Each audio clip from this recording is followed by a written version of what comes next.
let's restart the stream. And I lost everybody. My internet cut out right after Bianca said, "Meet me in the ready room in 1 hour." So, Oh, did I miss anything okay. after So, that? yeah, she's summoning Pellis to her ready room. Okay. So let's swap over to the ready room, shall we? Mm-hmm. Okay. And yeah, so you summoned the lieutenant commander, who is the deputy chief security officer, has been assigned to Dauntless for a little while now. Uh, Comes in wearing an Alliance uniform as a member of the Romulan Republic would. But he's a lieutenant commander.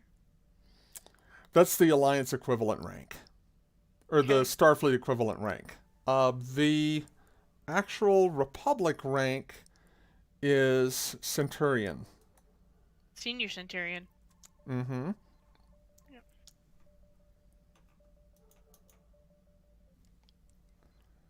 I'll just make a quick change to my naming game. Yep. Centurion, have a seat. He nods and just takes a seat, sort of being very rigid and formal. Just a slight nod and then taking his seat. She just kind of like looks up over her pad and she raises an eyebrow and she just goes, you can relax. It's not every day you get called to captain's office. Well, no. And there are definitely happier circumstances, but I believe that I will need you to take an increase in responsibilities for the time being.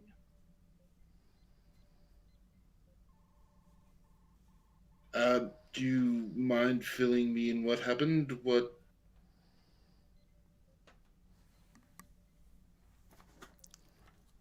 Between you, what's me, and the happening? wall right now, I am going to be relieving Commander Darrow of duty for the week, and I will be removing her as Chief of Security of the ship until further notice.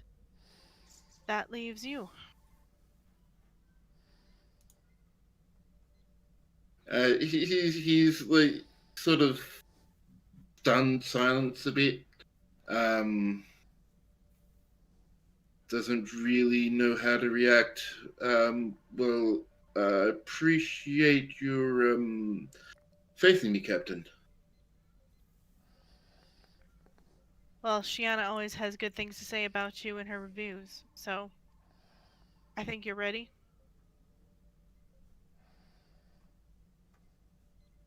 I guess that will be determined as we go about our duty, Captain.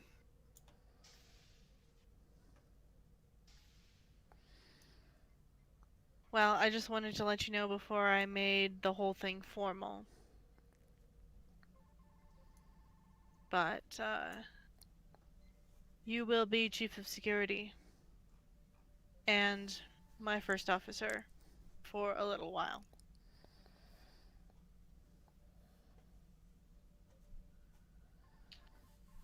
He just sort of still sits there quietly for a moment, just trying to process everything, and sort of just gives a nod.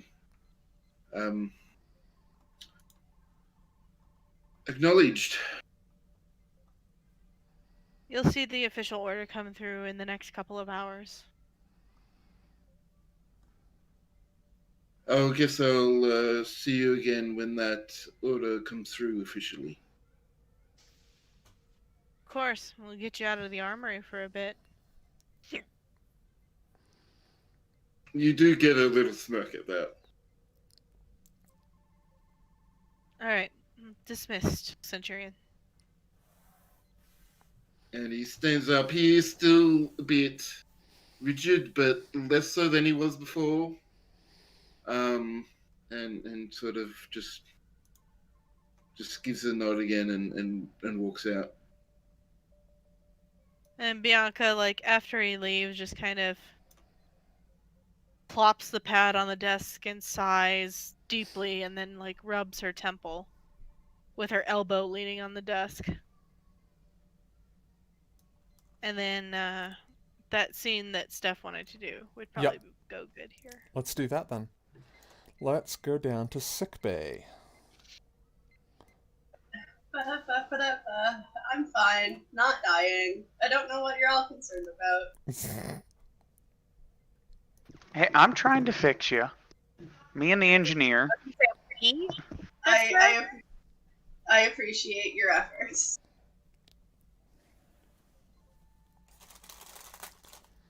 Okay, so down in sickbay, Dottley, it would be an understatement to say you felt better. Like, Yeah. you're kind of feeling a little bit like death warmed over. It's cold. You can't seem to get the environmental regulators to work quite right on the temperature. Even though the temperature says it's correct, your body's telling you it's not. Yeah. My arm is also probably off because it just became dead weight. It wasn't quite to that stage, but you know the first signs of rejection when you feel them. Yeah. Cool. So who's in here with me? Is it just me and the EMH chilling right now? You, the EMH, and then couple of moments later, Dr. Pierce with Lieutenant Corden, who does not look great.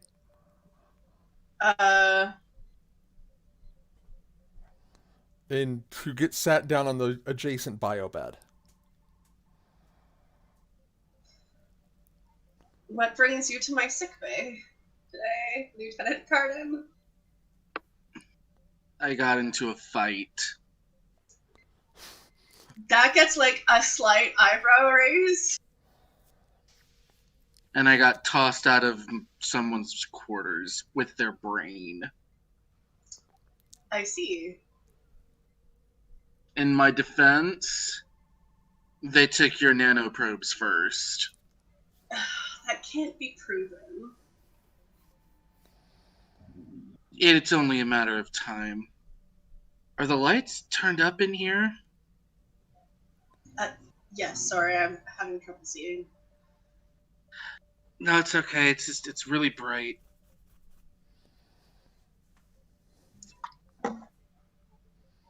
Jonas is just like half covering his face with one of his hands because like it is very bright to him. Can I do a scan from where I am, or? Yeah, I mean, you've got a you've got access to medical equipment around the sick bay. Plus, I mean, your ocular implant isn't working quite as it should, but it is still working for the time being. I'll probably just use an actual tricorder because it's probably a bit more reliable right now. Okay. As Jonas is watching Dottley move, should you be up and moving around?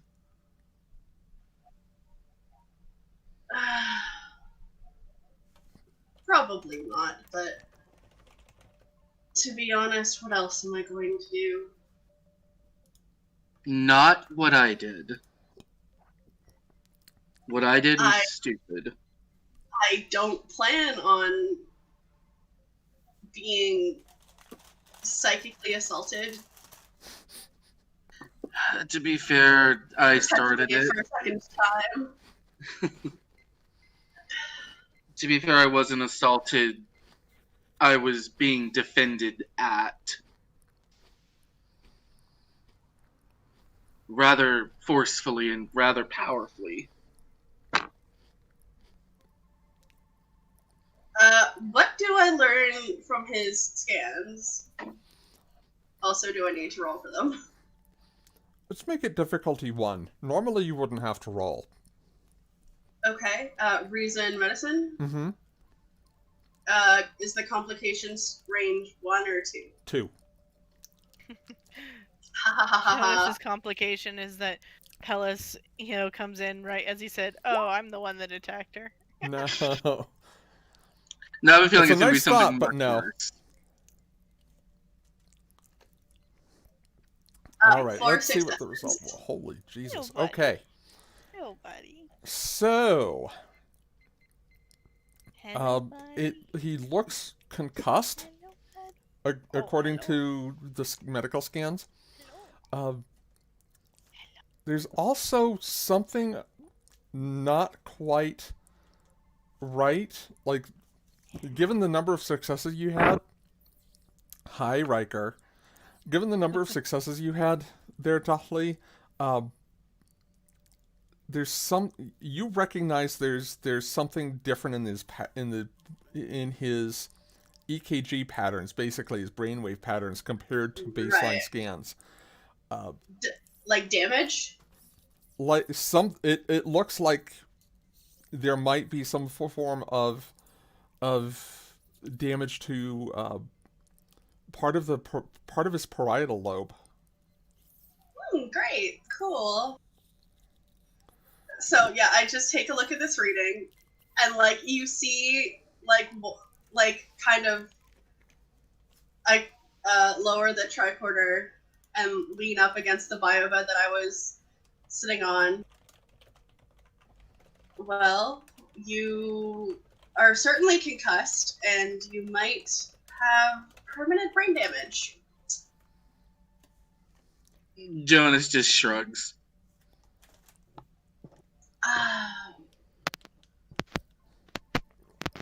It's what I get. She was always more of a combatant than I was. What? This kind of reading is not consistent with a simple. Well, I mean, admittedly,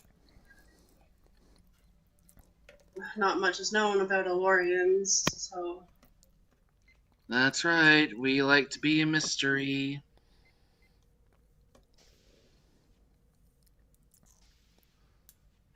You know, some people call us space elves because we're old. We live really long lives and we're super mysterious, and we only show up in certain events, like fairy tales. Oh, I see. I wasn't. The comparison was lost for a moment, but I understand. I may need to speak with her to see if I can reverse the damage that she's done.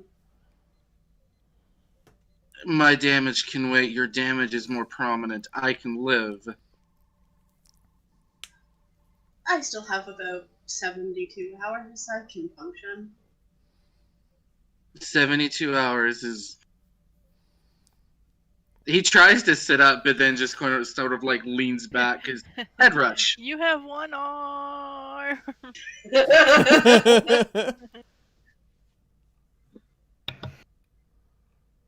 Alright, I think this is about where time and sort of Pellis comes in. The doors to the med bay open. Yep. Okay. And yeah, before the two of you is a rather dark-skinned Romulan in an Alliance uniform, wearing security colors. The rank insignia on the uniform identifies him as a Centurion. And you would both recognize him as Shienna's right hand, basically, for lack of a better word. Centurion Pellis, what brings you to the sickbay? Well, a number of things. Continuation of an investigation that I've been recently tasked with. And, finding out what happened with our con officer here. Sort of furrows his brow as he looks at Jonas. It's not as bad as it looks. It's just a mild concussion.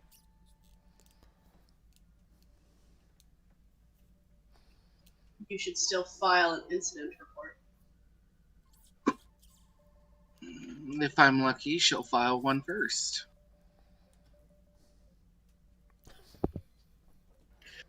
Well, considering injuries, usually security matters, perhaps it would be best just to brief me now. Uh, aren't no offense to Terry and Palace, but aren't security matters usually handled by the chief of security? The commander has been summoned to the station for a meeting with the admiral. I've been tasked with continuing that investigation while she and the captain are away. Right. Well then, it's nothing really special. I went to confront the ambassador about what she had done to Dahli, and then there was a mental altercation and I was tossed out of her quarters.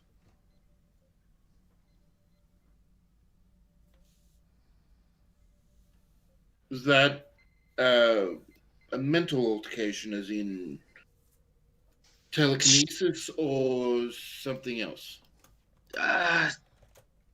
Elorians don't really have telekinesis.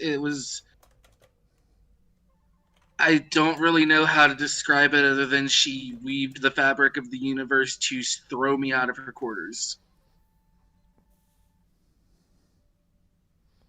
Right. Do we have any update on Dali? Do we have any update on how things are progressing with you? Not well. What was the situation with the alcove? I don't, as a player, have that information. That's fair. So let's actually cut away from sick bay for a bit and cut down to cargo bay 3, where where Master Chief Rex and Jezza are still kind of working on it. We're in the transporter room, Okay. getting Dolly's because the pattern buffer has like a record of what her cellular structure was when we last transported her. So the plan was to use that to put the nano machines back in her body, even if Okay. just temporarily. So I won't cut back to that just yet then, but That's good. No, I um can't expect to remember everything. That's yeah. cool. No, suffice to say that like the regeneration alcove does contain a spare supply. Cool. Well, we can like at least on our end we can do both because I don't think getting the pattern buffer stuff and all, like that's not going to take a huge amount of time. So Vruldeeth, that's where things stand. Alright, so I will I'll just relay that information. Yeah. We do have nanites on board. The engineering team is looking into ways to fix what the problem. Well, that's somewhat of a relief.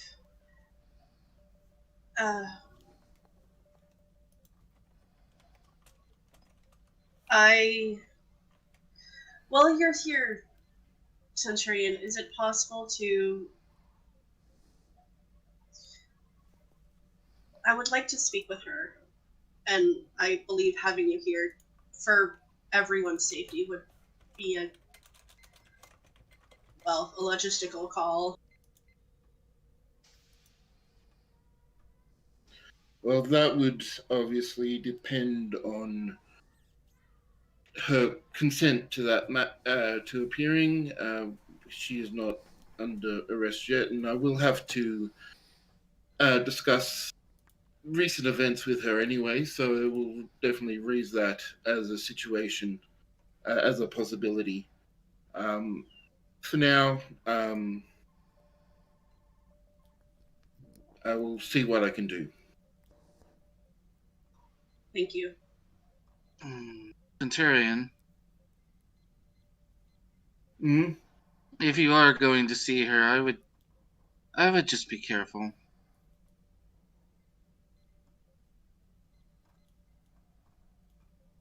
Well, I don't intend to unnecessarily cause provocation. It's not for provocation. She's can be very overwhelming.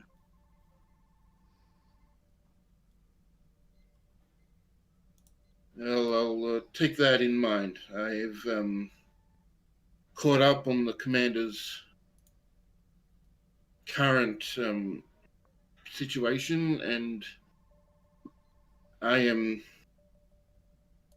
well, I'm going to have to face her anyway. So thank you for the warning.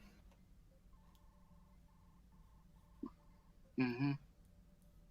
And he's gonna half lay back down on the bio bed with his hands covering his eyes.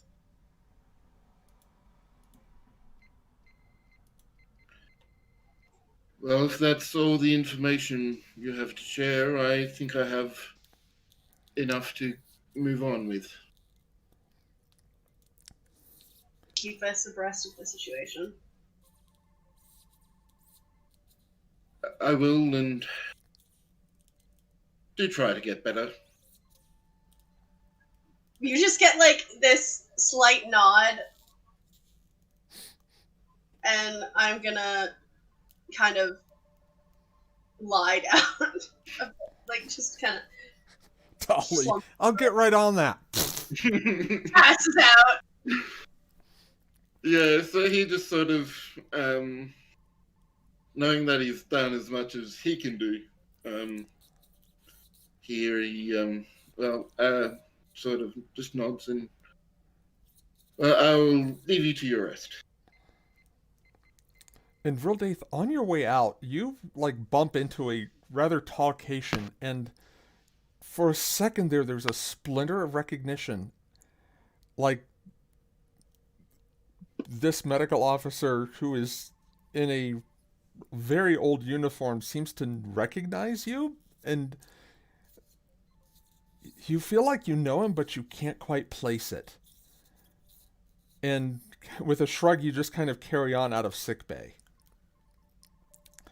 Now we go to the transporter room. And I'm going to use Cargo Bay 3 as a stand-in because I don't have a transporter room. Well, whatever it is, we're never in Transporter Room 1. I don't think I've ever heard Transporter Room 1 ever being used in Star Trek. So we That's are because it's always down for repairs. So I will assume I walk on in there with. I will allow the commander to go first. Jezza pauses ever so briefly at the entrance, looks at Rex, and then scurries in. Like she's not sure why he's waiting. So once I'm inside, whoever the crewman's there, I'm going to take off my the top part of my dress uniform. Mm-hmm. Crewman, do me a favor. Hold on to this. I don't want to get any plasma on it. They just kind of... Aye, aye. Did you... Alright. Commander, how do you want to handle this? I got my way, but this is your ship, and I'm a guest, and I don't want to just reach on in there. Oh my god, hold on. Phrasing? Phrasing so much. There's going to be plenty of that, don't you worry. Sure. Jessa is currently staring, going, shit, shit, shit. What did he say? Fuck, I forgot to listen again. Well, so when Jezza takes a second to respond, he's rolling up his sleeves. He's... Well, if you don't mind, Commander, I'll just go ahead and get on in there. No, rolling up his sleeves, and Jezza, you can tell underneath this man's undershirt, he's ripped. Yeah. Why? Why must you mention this detail? You know Oh, yeah, and I can imagine it fine. You don't have to tell me. Yeah. I only get to my elbows, but you can see the latter ends of various tattoos during my time with the Federation Marines and the Makos. And he's got the veins popping on the arms, like. Why are we like this? So he reaches, without the commander telling him no, So, okay. Sorry, I got distracted by the laughing and the banter, but she does make one comment. Mhm. She sees that little bottom of the tattoos, and like tries to make small talk for a split second. I have spots too. I assume you do, Commander. He looks a little confused. But why don't we can discuss that later after we get done with this thing here. Right. Yes. Absolutely. I actually would prefer you not get right in there. Yes, ma'am, he says, and he'll step into parade dress. How do you want to handle this, Commander? You don't have to be quite so formal. But I'm just gonna check the computer first before we start messing with insides of things. How? Yeah, that. Now that's officer thinking right there, Commander. I sure hope so, because that's supposed to be my rank. So he will wait near. So the Master Chief does not follow the commander to the console. He will wait because he's where he wants to be right now. And I don't know how to take. you hear kind of a cough from the ensign who's working. Or who's standing alongside you there, Master Chief? I assumed he was a crewman. That's why I tossed my jacket to him. No, the jacket did go to a crewman. The ensign is Gotcha. Okay, cool. the official team lead for your inspection group. Oh, he gets here. Oh. Mm-hmm. I will just Forgot to shove him in a locker. Don't worry. I'll get to him later. I should have named the poor kid Poindexter. Yeah. These poor crew members and having to witness Jezza attempting any kind of socialization. So yeah, I'm gonna go into. Sorry, I'm gonna go into the I guess computer and just check and see first. Oops, I did the thing again. Damn it. I did the thing where I like scrolled bad. Oh. Oops. Perhaps. So what is it you're looking to do? I'm sorry. So I just want to check before we get into the guts that the thing we're looking for is sort of present. Okay. So you're looking for the transporter pattern, basically. Yeah, she's been in the transporter within the last 6 hours at least. So I'm assuming it's in there. That would cover the time period. Go ahead and give me a reason engineering roll. I'm gonna set the difficulty to 3. Okay. Okay. I do have a transporter focus, so That will apply here. I will assist. Yeah. So my character assists. Too. Yeah. This is definitely where I want to get my hands in there. So, but now that the ensign, well, actually, since the ensign's here, I would like to potentially do a presence command, just because I don't. Now that the ensign's here, I have to pretend to not want to stick my hands in there. So I'm going to kind of Lordy, the phrasing. kind of talk her through it there. Okay. Why are you like this? Also, quick reminder for myself: it's still a task roll 2, right? I just need to get Yes. this. Okay. Yeah. Always Just 2 for before that. I clicked. The difficulty here is going to be 3, though, and the Master Chief is going to assist with presence command. Sounds. Can I get team dynamics specialty? Apparently, I'm gonna need it. Let me look that one up. Did you get any successes on your? Oh yeah, you got 2. That's a good start. Yes, it's a very good start, but Sorry, I've got like 9 million character sheets here, and I'm how looking for the one dare that you have so many things to look through? I know. All right, let's collapse First. that. I don't need it. There we go. There's Rex. Yeah, I've focused team dynamics is one of them. Yeah, that'll work. Cool. Yeah, I'm just assisting here. So boom, boom, big money, big money. No help. That's okay Wow. though. Okay. I tried. Wow. I tried. So, Does the ship roll as well? Because they're not on this one. Because you're, like, when you're messing around with stuff inside the ship, like, the ship can't help you fix itself, if that makes sense. that makes sense. I mean, that, yeah. Jezza, you go into the ship's computers looking for the transporter pattern, looking for the transporter patterns, and it looks like it's been corrupted. Like the data itself looks like the virus that was in the ship's computers went through it on its way to the blue box. Well,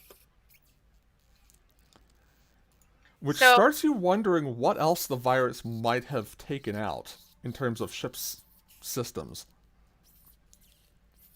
that's not a fun thought. I hate that.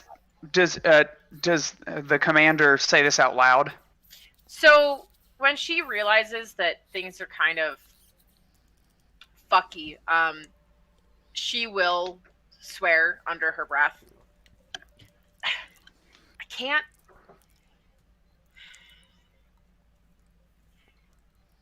We're not going to get anything from just checking the computers. It's all corrupted. Well, Commander, since someone's life is at stake here, I feel compelled to assist you in an additional way.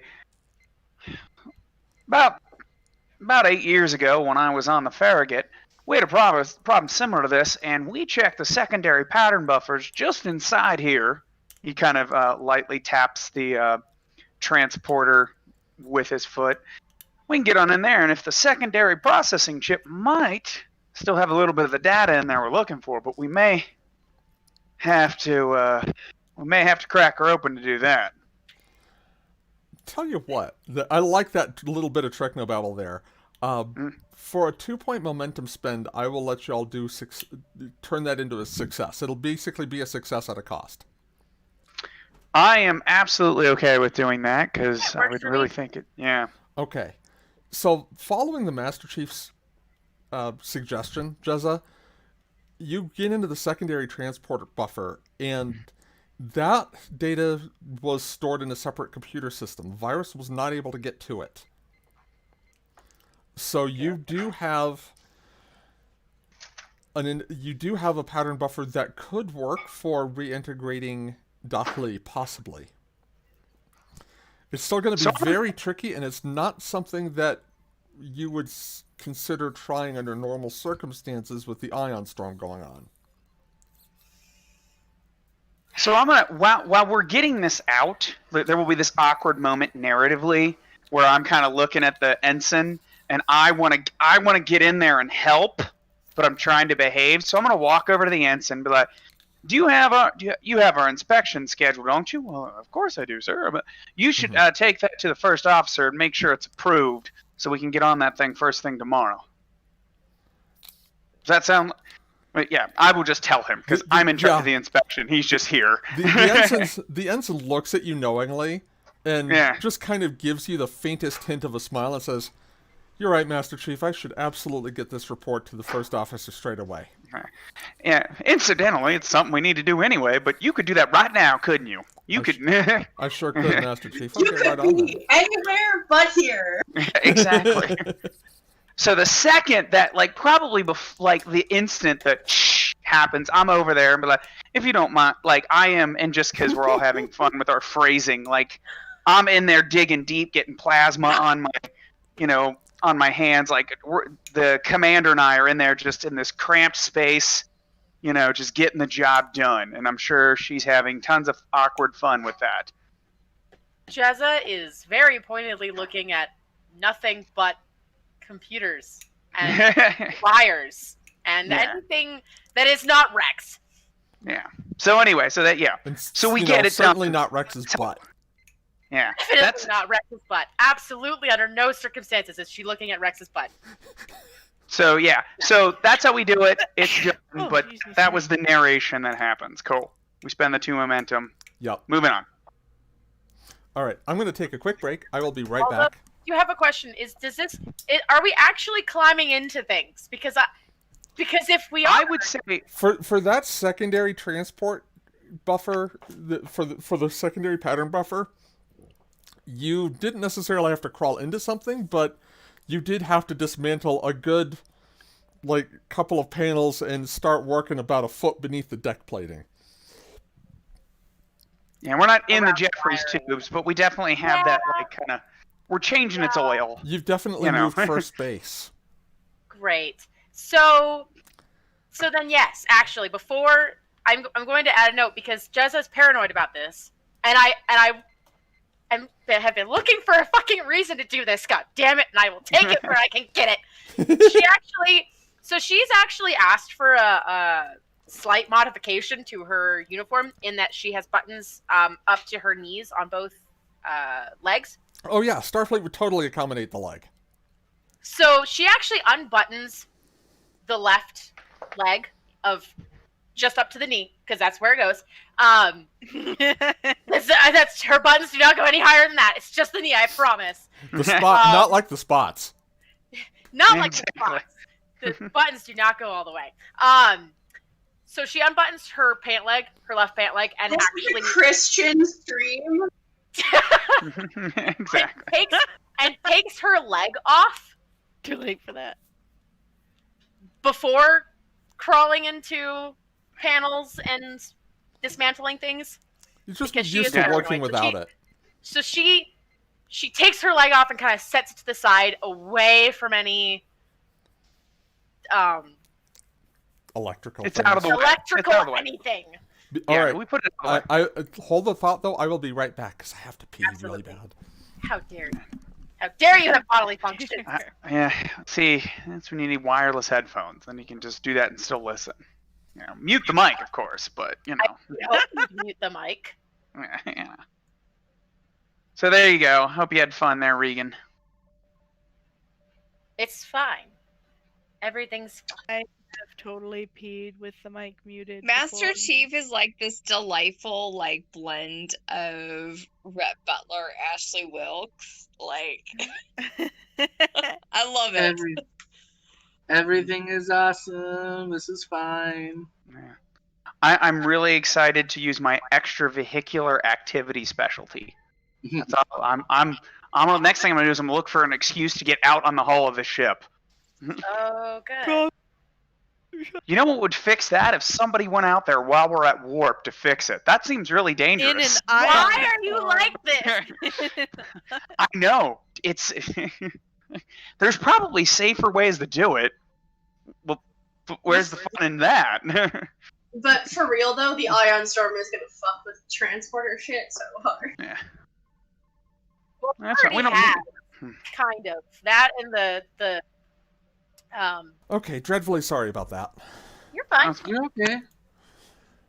So no, yeah, how dare you have and then- bodily functions that require being... Listen, if Going I could to- yeet Hey, this I entire said body first. and just upload myself into the AI consciousness, I would.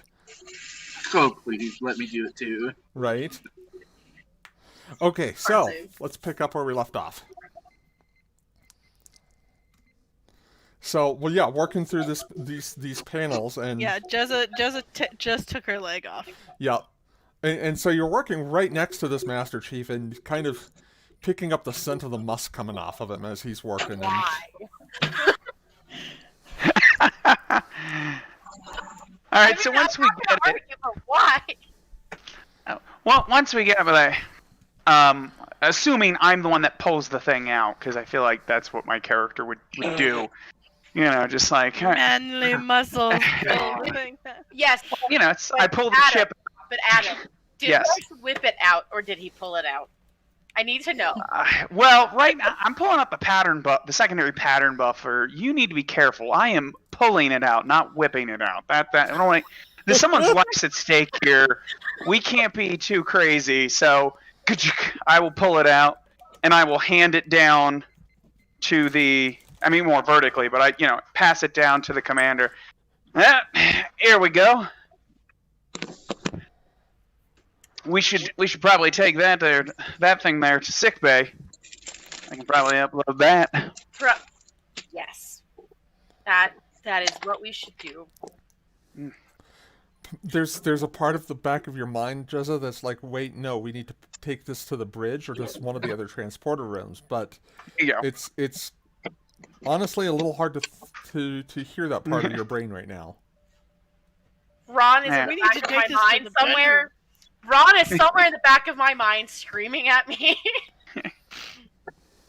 God damn it, you are an adult, Jessa. Yeah. Jezza, you are too horny. Yes. Once we get out of this Ron is like, compartment, Jezza, go to horny jail. Bonk. So he's getting, there with the, wiping off his hands. Yep. That's a good job, Commander. You know your way around a transporter. I certainly hope so. I've spent far too much time with engineering to not. Well then, That where and to next? my previous host was a scientist, so actually, instead of the sick bay, I'm realizing we should probably take this to a different. Ah, different transporter room. Yeah, Yeah, you're right. That that- might be more. Word I couldn't find for a moment. There's a reason you're an officer, Commander. I am right now questioning what those reasons are. But yes! So I'm gonna turn to the crewman, like, crewman, take that jacket to my quarters if you don't mind. It's on deck 7. I might not need it for the rest of the day. Thank you. Of course he doesn't need a fucking jacket for the rest of the day. Why would he need his jacket for the rest of the I'm day? already greasy. I don't want to mess up my uniform. So, I will follow the commander wherever the commander goes. Okay. My God. On that note, we are going to do a very abrupt tone change. Ready for the whiplash? Because we're going to the ready room.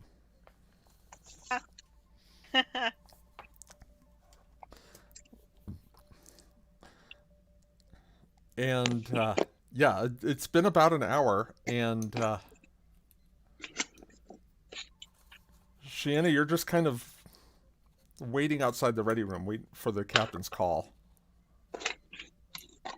I mean, I'm waiting for someone to let me know that they're there. Oh. Okay, so chime at the door. Come in.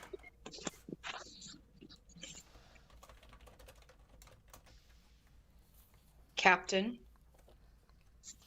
Commander, please sit down.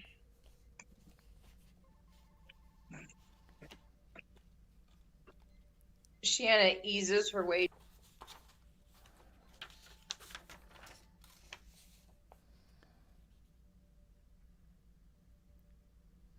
Do what? Oh no, did we lose Kate? I think we might have lost her. Oh, there we Oh, go. there we go. No, so Shiana eases her way down into a chair, but like with visible discomfort and hesitation. Go on.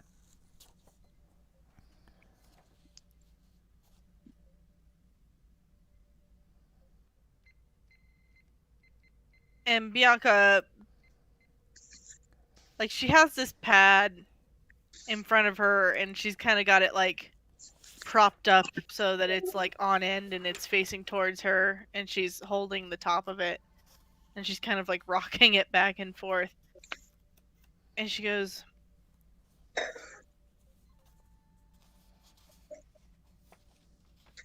I share your feeling of God, now I can't find the word. Dread? Discomfort surrounding the ambassador. That is why I asked you to keep an eye on her. keep an eye on her.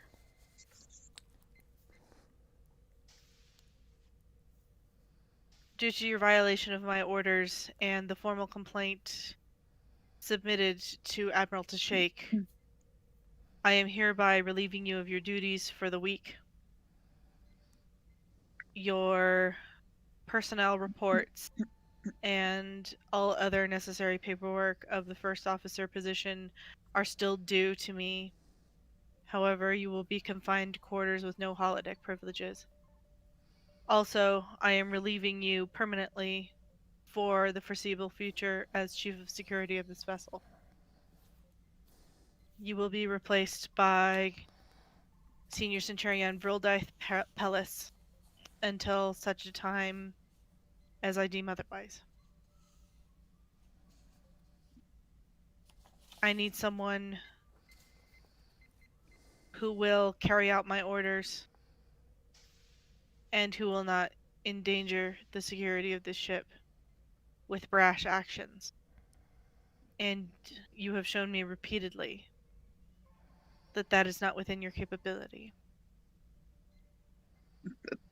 Permanently? Indefinitely.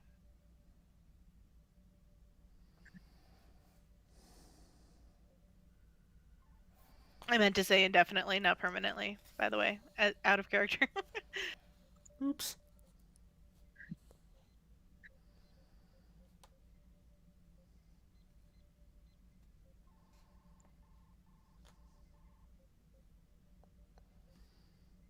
After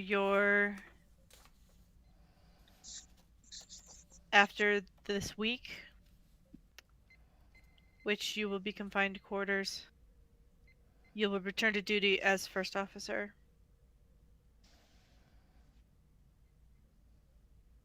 That is, if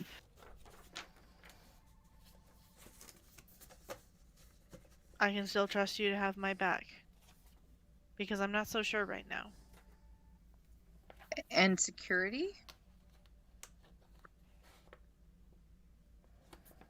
Will be Centurion Pellis's job. From now until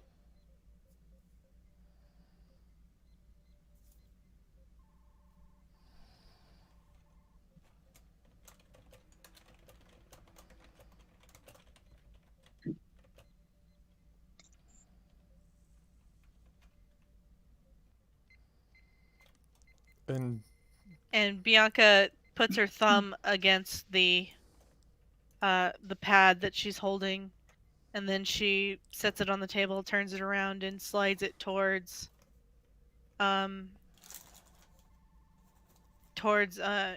and she goes, "I'm also putting an official reprimand in your file."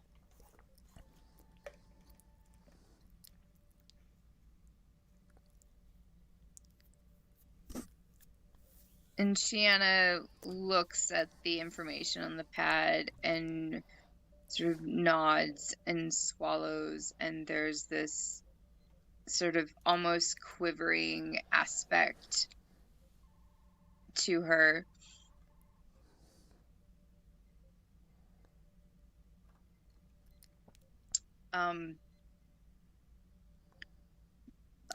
Understood, Captain.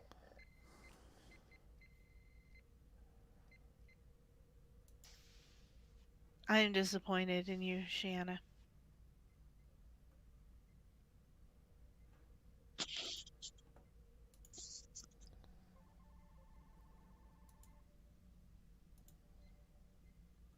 We do things the right way here. And we will bring this bitch down. But we have to do it the right way.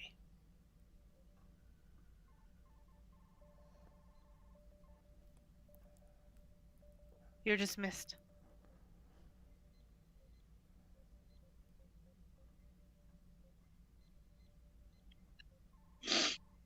Report to your quarters. I will be in my quarters, Captain.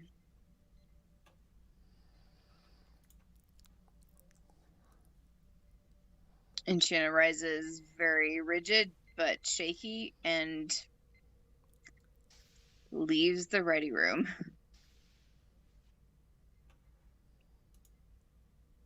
And Bianca just, like, after the doors close, she turns in her chair to look out the window. And she just, like, runs her hands over her face and, grasping at her hair. And she just puts her elbows on her thighs and just...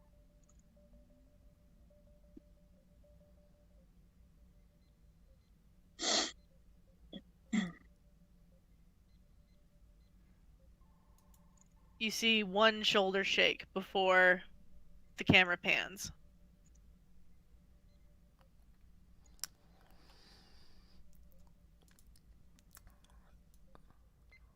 And I'm going to take a momentum for a scene change. We're going to go down to very Viridius quarters. Or to the entrance to Viridius quarters, Dudley, where you're waiting to push the chime on the door. Am I alone, or did a security officer come with me? We'll say there's a security officer with you. Pellis Okay. was coming with you. Right. Pellis is, haha! Pellis, a security officer. Yes. Because I also probably shouldn't be walking around alone right now, considering I am a hazard if I fall over. But I will kind of like activate the chime. Come in.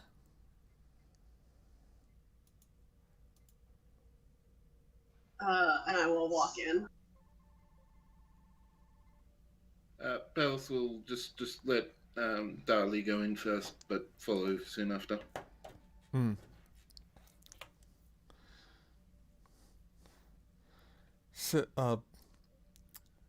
Viri looks at the two of you and says, Centurion, could you wait outside, please?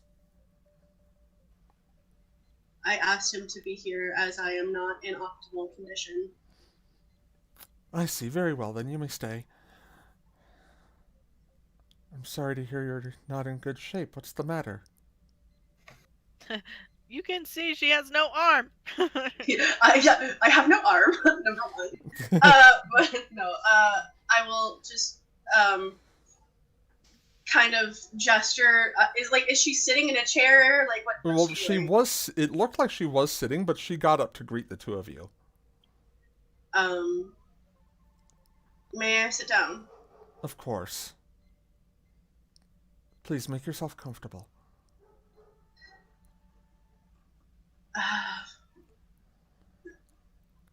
I wanted to have a conversation with you due to the recent events that have transpired since your arrival on the ship. I'm listening. Shortly after we met and I gave you your basic medical examination to clear you for passage on the ship, I noticed that my nanoprobes were malfunctioning and are not active within my system anymore. And I believe that due to that, people jumped to conclusions. That is very unfortunate. I wanted to extend my sincere apology for that.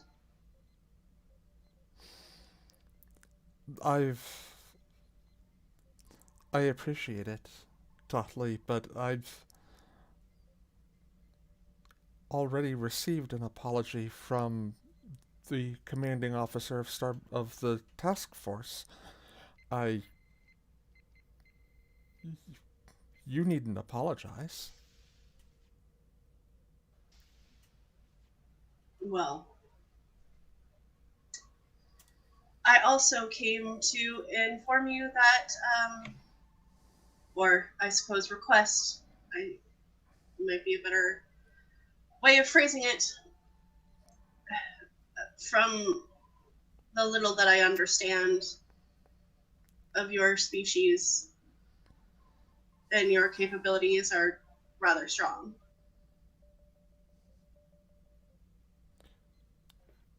What's your request?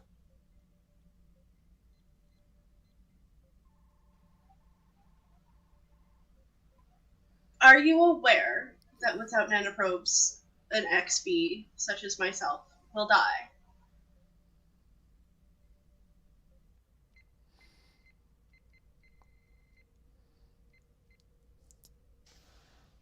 Give me an insight command roll here, Dauntless. Oh, buddy.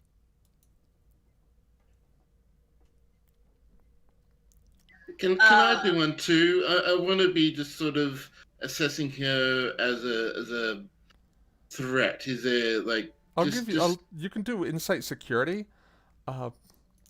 You'll be rolling against her control command.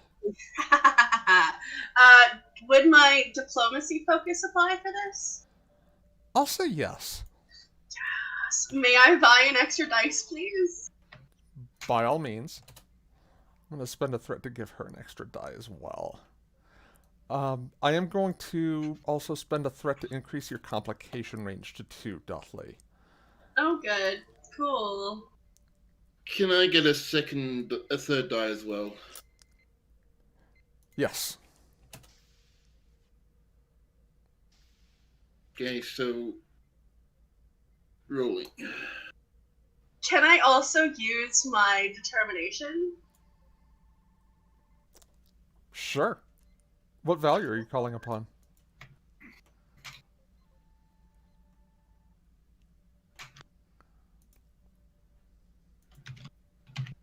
I want to use everyone deserves a second chance. I could see that applying here. Okay, cool. My poor, poor, trusting child.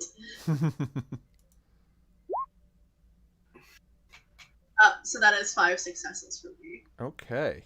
And 3 Just from a moment. Palace. Okay. So, Palace, I'll give you your roll first. There is something in the way this woman carries herself. Something in... You don't necessarily believe in auras, but there's something about her that puts you ill at ease. Like, raises the hackles on the back of your neck. The way of the Dara. That's what you're triggering right there. Basically. So yeah, she's like a coiled snake ready to. She's not necessarily like a coiled snake, but maybe like a snake in that, like, underneath the veneer of diplomacy, there is a cold indifference. Like, she really cannot be bothered with either one of you. But if you bother her, she will strike.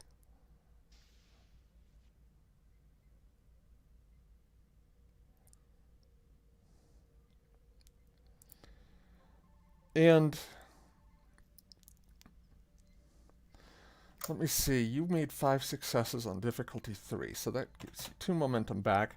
Dothley, she just kind of regards you, and the veneer is there, but you can see through it at this point. Mm-hmm.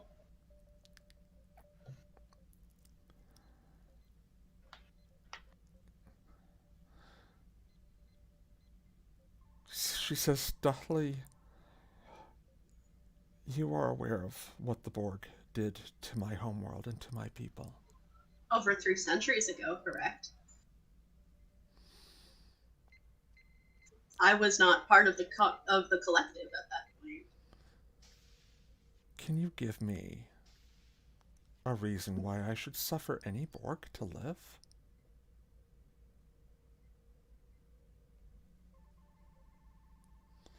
And because of your successes, Dauntless, you pick up the question inside the question. Why do you deserve to live? Because I am a person, damn it. I'm gonna kind of. Because I'm a victim too. I'm gonna kind of look at her. Mm-hmm.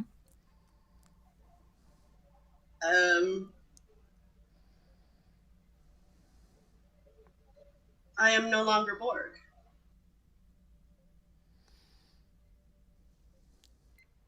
Furthermore, to become a Borg is not something a person often chooses, if at all. As for whether or not you should suffer a Borg to live, myself included, I believe that is not your decision to make.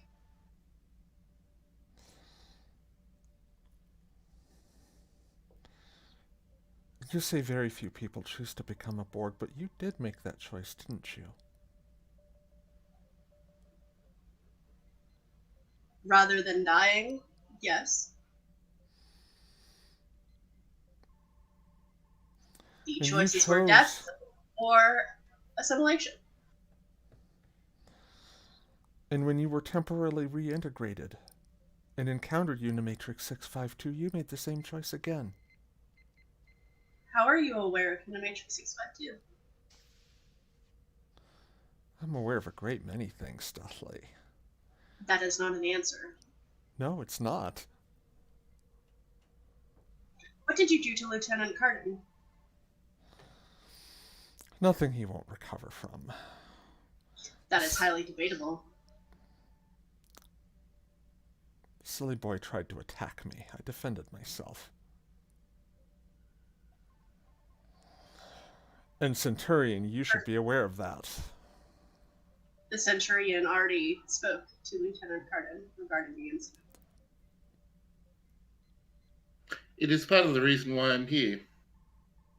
And in addition to support Dali in her events, there is still some questions that need to be asked about that event, just to get everyone's side. Of course, and once I've retained counsel on Starbase 374, I will be happy to answer your questions. Are you afraid of the Borg?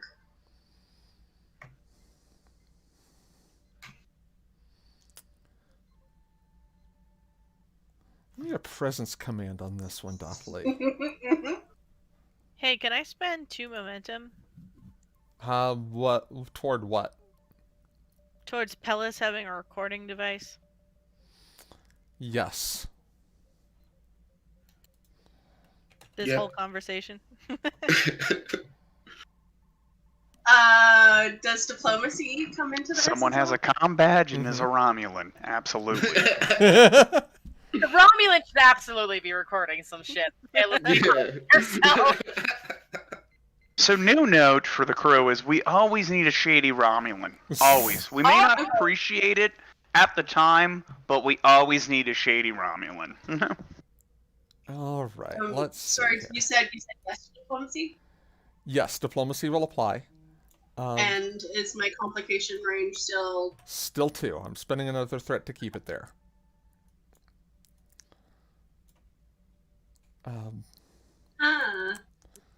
You said presence command.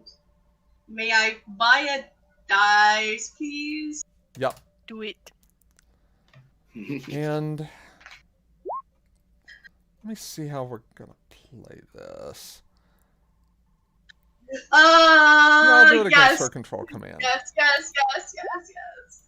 Fucking no successes. Okay, so what was your question again? Are you afraid of the Borg?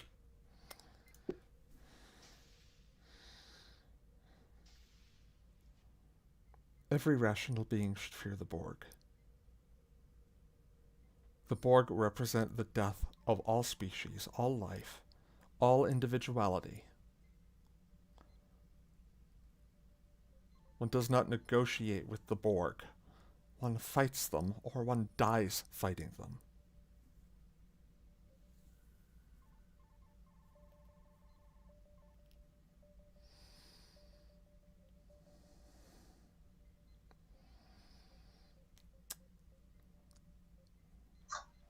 Now I must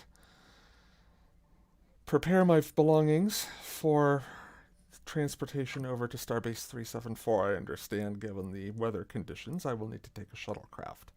Is there anything more that I can do for either one of you?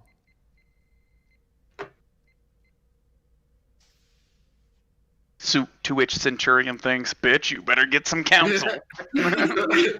I'm just. Pels just looks at her.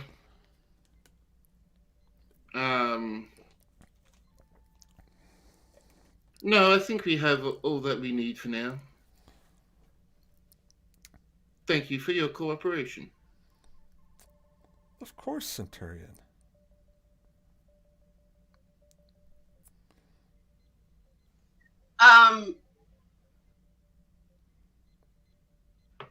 And she just kind of looks at you expectantly, Dauntless. I'm going to look at her, and is she still standing or did she sit down? No, she sat down when you did. Okay, I'm assuming she's sitting across from me. Mm-hmm. Yeah. Okay, so I'm gonna get up,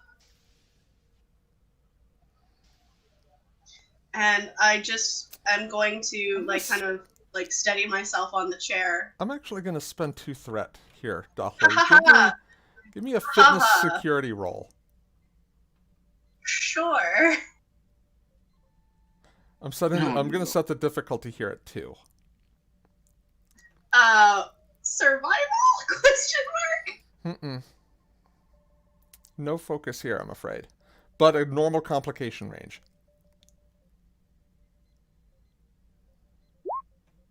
One success? Okay, so you get up and try to steady yourself.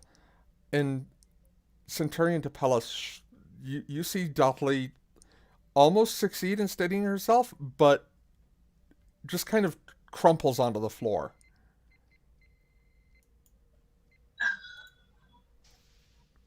I will just kind of pull myself up as best as I can. Not wanting to even acknowledge it, just sort of yeah, that happened. We're gonna just pretend it didn't. And with only one arm, bless. Yeah. Mm-hmm. Actually, I'm gonna look to her.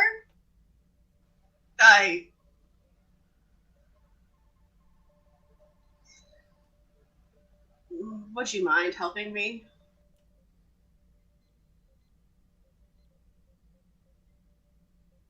And she'll get up and offer you her hand. And I'm gonna, yeah. Just kind of help you back onto your feet. And as I'm standing, still holding her arm, Mm-hmm. I just want to kind of lean down a bit. Stuff's just I just kind of want to assimilate her. Yeah, I kind of just, I still have my nanobros. You know, it's fine. But no, I just want to lean in.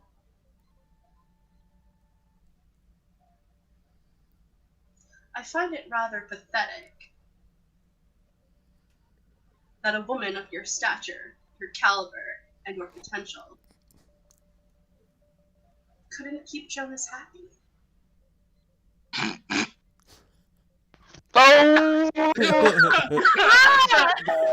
Insert gif. Oh. Oh God. My dear, that insult might sting if I had any interest in the boy. I was gonna say, if she's gonna roll, she gets an advantage. I don't care what you said. And she kind of hands you off to Pellis. And as I'm walking out, with Pellis, I'm just gonna turn and be like,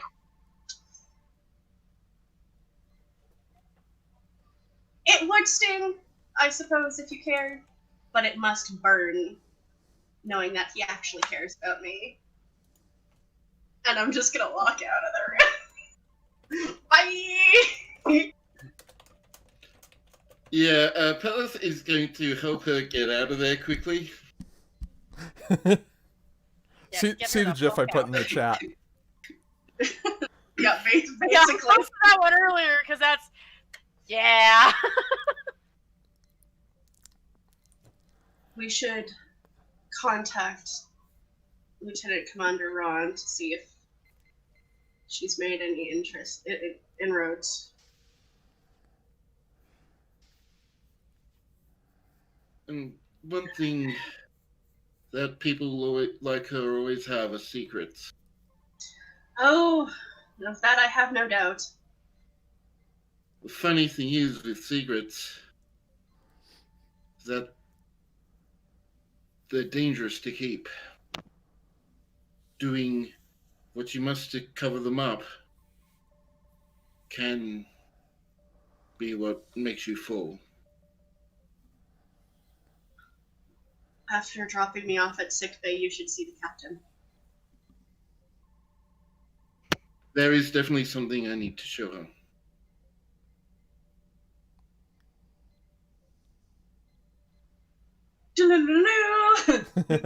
So, Before you guys make a decision in regards to everything that happened, when we get to that point, remind me on the meta level to bring something up. Look, let's keep going. okay. Well, hopefully we remember to remind you. Oh, go If back! not, remind us. I'm saying it now just because I think characters would think of it rather than necessarily my character. You know what I mean? Kind of thing. But go to the bathroom, Reagan. Yeah, do your thing. We'll take a 5-minute break. Oh, well, since we got a 5-minute break real quick. So, I think what the captain and the new chief of security need to consider, potentially. So, we already have testimony from her. She has reasons to be prejudiced to certain members of our crew.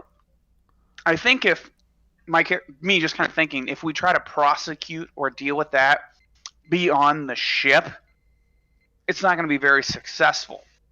But, from my basic understanding of how ships would work, if our new chief of security, who has no reason to be particularly prejudiced or anything like that, makes the recommendation that should this lady come back on the ship again, she will be confined to certain areas, essentially a restraining order. Mm-hmm. That would not be out of bounds. I'm thinking this might be grounds to keep her confined to quarters, whether she's on the ship or on the starbase. And if that works, I was just thinking you're master of your ship. So if you This have is the true. recommendation and you're like, hey, everything's good, we're not going to make it a big deal because apparently you're a good diplomat over there.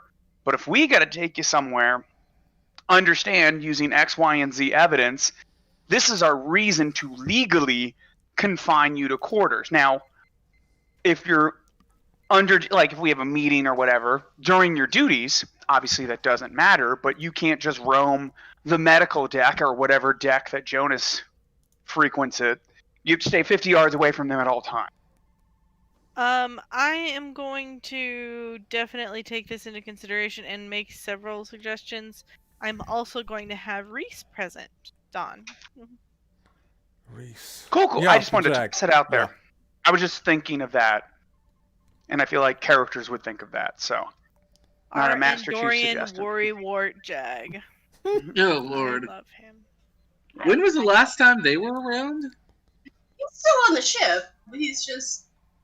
No, when was the last time they actually had a scene? Oh, it's been a while. Yeah. Been a That's while. thing about being a lawyer / judge. You don't have anything to do until you have a lot to do. Mhm. Oh, Basically man. writing up guidance for possible scenarios the captain might come up with. And with the first contact scenario that she's putting forward, yeah, he's going to have a lot on his hands. Yeah. You don't do anything until you have a lot to do.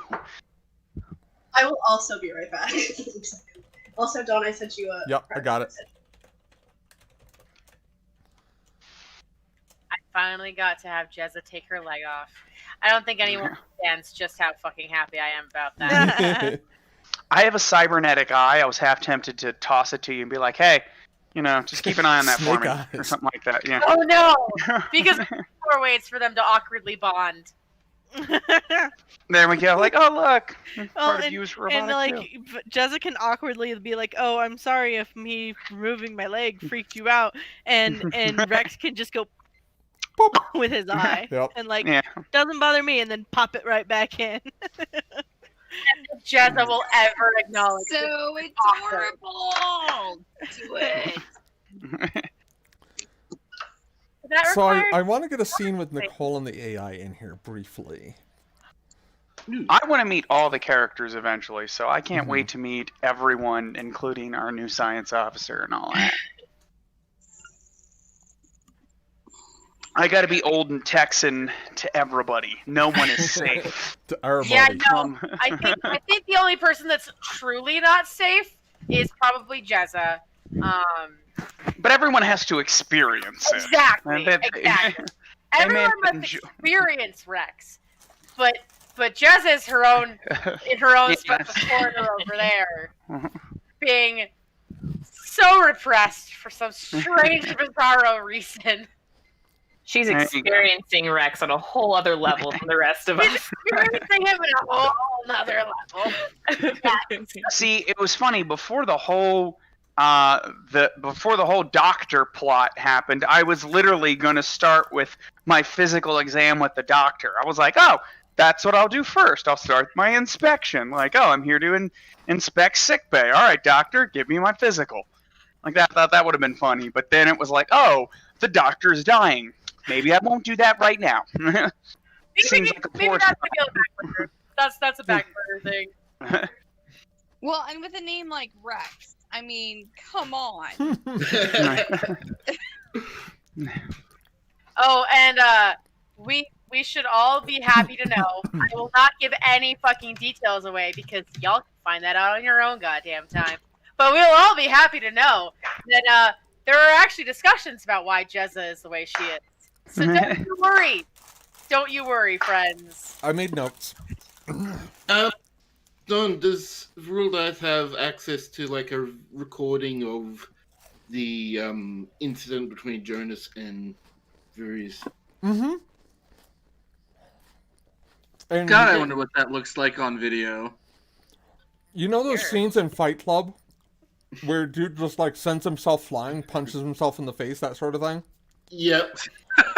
Basically like near that. the end. Yeah. Okay. I mean, there's- That their minds. Basically. yeah.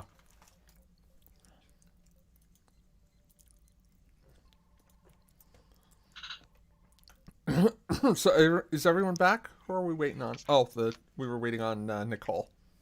I'm back. Oh, okay, you're back. And Yeah. all right. I think it was actually Steph we were waiting on. I don't know if Oh, yeah, possibly. Steph does not look like they are back. So we have officially have motive, opportunity, and what's the last one? Motive, opportunity, and means, yeah. Means for well, we know she has that. I just feel like it'll be hard to actually get anything to stick like beyond our ship because it's going to be hard until we get more evidence, I should say. Like if she's Well, leaving I right mean, now, if I can hold her, if I can use that evidence to hold her. and that's Yeah, that's and, something for us, yeah. and that's something our character have to consider is what's the cost benefit of ratio of keeping her on our ship and getting the bitch to fuck off. I don't that's Right. I don't know where we're at. Like, I feel like that's a legitimate question of like, well, we could keep her, or we could just, the second she leaves, throw a frickin' party. I mean, or we could do both. I mean, yeah, and I'm not the. There's a reason I'm not the captain, so the captain makes that decision. We can hold But- her until we have something concrete. Well, that's why I was More thinking. than just us, and then we can party. the halfway point is if we don't have that, then we can totally if we don't have enough, I feel like we have enough to say being on our ship, you have to follow X, Y, and Z rules. If you don't, you violate the restraining order / the captain's orders. Because I feel like we have enough probable cause between what she said to Duffley, her previous connection with it. We have enough to be like, hey, you've got enough negative emotions with certain characters on certain crew members on this ship that you either need to, we'll look for any excuse, like we legally have on a piece of paper, quote unquote. Because if and that's up to the captain and them decide is like, how do we think she's a problem after she leaves the ship with us? Well, considering that she knows about the Unimatrix, yeah. Yeah, we're pretty sure she's a problem. Yeah, and it's. I mean, yeah, make we've those known that decisions. she's a problem, but we'll just figure it out. Okay, Steph's back. So let's go. Okay. Yes. Yes, they are. Hello, I am here. I am still slowly dying. Okay. I'm sorry. So, Naomi, where would your character be, like, in the midst of this? That was what I was gonna, because she was last in like Astrometrics working on this virus / AI when all of this stuff went down. So it's like, how much would she reasonably know? Because she's the only one that hasn't really had an interaction with. I know Jezza didn't say much when she left. She's just like, I gotta go. Yeah. So not much. In fact, I'm going to say she's kind of been cloistered in this astrometrics lab, and let's swap to that map, by the way. Would Koltesh still be with them? I'm going to say yes. Okay.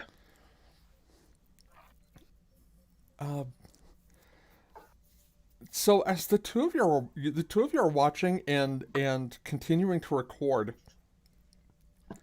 the inner workings of the blue box itself, of this computer core, start modifying themselves. Hold on 1 second, Erica.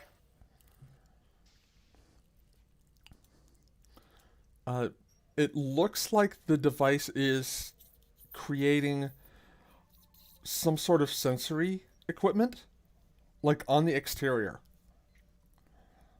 That's not good. Oh, of the blue box? Yes, on the exterior of the like a physical box? sensor? Like a physical sensor. Yeah, like. Oh, okay.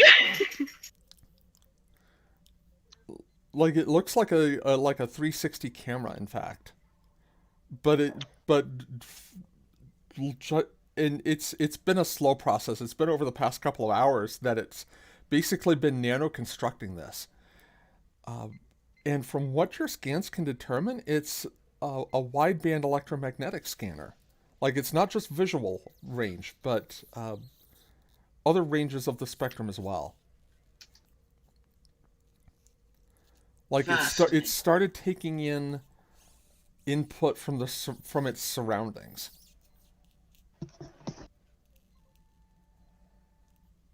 I have never encountered such a thing. It is creating a physical sensor on this blue box and taking in readings from the environment. Well, if it's intelligent enough to know that it should be able to hear, or see, it's possible that it's construing it needs to create a way for itself to hear or see.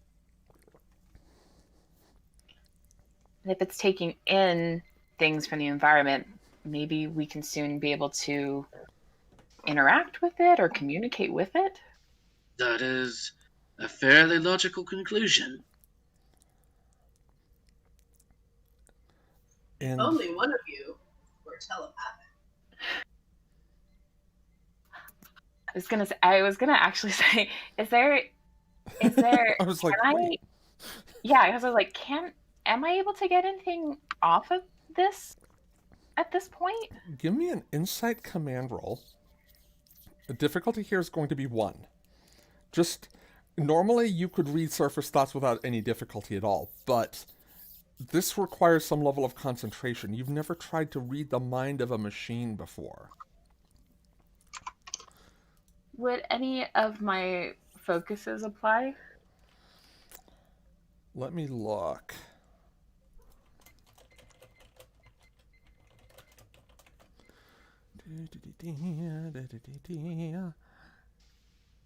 Neuroscience. Okay. Buddy, what are you doing? Oh. You can't pick anything up, I know nothing. but you're not sure if that's... You're not sure if you're picking nothing up because of the vastly different neurological architecture, or if it's just because, like, maybe nerves on your part. But there are species that betazoids cannot read. Like, you know that you can't read a Ferengi, and you know from having read Commander Troy's records from the Enterprise D that she couldn't read data. And yet both were sentient. So that's not necessarily in and of itself an indicator that this thing doesn't have any thoughts. Well, I wasn't able to pick up anything telepathically off of it, but that doesn't maybe mean much at this point. Mm. I wonder, maybe there is another way we can try to communicate with it? Any Did you ideas, have- Kopesh? Well, how far along is the 360-degree camera that it created? As far as you can tell, after a couple of hours have passed, it's functionally complete. Okay. There's still no method of output that you can detect. Okay. But as far as input methods, it's rigged to pick up what's going on in the world around it. Okay. Ensign, do you have a data pad with you? Yes, let me grab one here, and I hand you. Do you mind if I delete all of this? And he points at all the stuff on it. I take a look, and I'm like, yes, I don't need it right now. All right, and deletes everything off the datapad, and then starts typing onto the data, or like he starts filling out the datapad with an introduction of who the ensign and who Naomi is, and then who he is, and then he's going to hold it over the camera. Okay, I'm sorry. I need to get a cat down. Get down right now. Hmm? Okay, can you repeat what you were saying? I'm sorry. Oh, that's totally fine. Koltesh is going to take the datapad and fill it with an introduction of Ensign Naomi and himself, Okay. and then hover it over the camera so that it can be seen.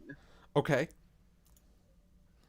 And see if the AI is able to recognize a written language. All right. Let's do We need a reason bait you guys. science on this. I'll make the difficulty 2. That's accounting for the fact that y'all are in a science hello? lab. Hello? Hold on. What's going on? I cannot hear anybody. Test. I It's can just hear you. the worst audio day. Right? Hello? Can you hear us? Oh no. Well, I think he disconnected. Yeah, then he Yeah. reconnected for a second there, but nothing. All right, well, we'll hold this thought. Stay right here. Maybe reconnecting to the server will fix it. You might be rebooting Discord.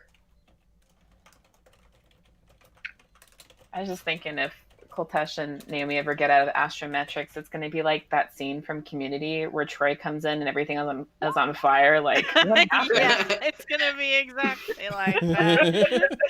Like they've been so absorbed in their new little AI baby that they're like, oh fuck. Right, because Troy's got like the pizza box, but instead it's like this blue box with like an AI. It's like, look, guys, it's like, wait, what? What happened? It's just a blue box that has like the smiley face, like from Zero. From Can we sick the AI on the Alorian bitch? That's all I'm asking. Damn, y'all are like violating the Geneva Conventions here. Y'all got a grudge. Kidding. Hello. Can we Hi. make it watch her? Hello. Can you hear us? Are we good? Yeah, I can hear you. Like, as soon as I stopped speaking about holding the sign up, everything went quiet. Oh. Look at that, you're back. Yes. Okay, so we will do reason science. Okay. Difficulty's going to be 2 on account of you all are in a science lab with science equipment. Mm-hmm. So go ahead and roll when you're ready. Is there any Oh, way who's I can taking the lead assist on this?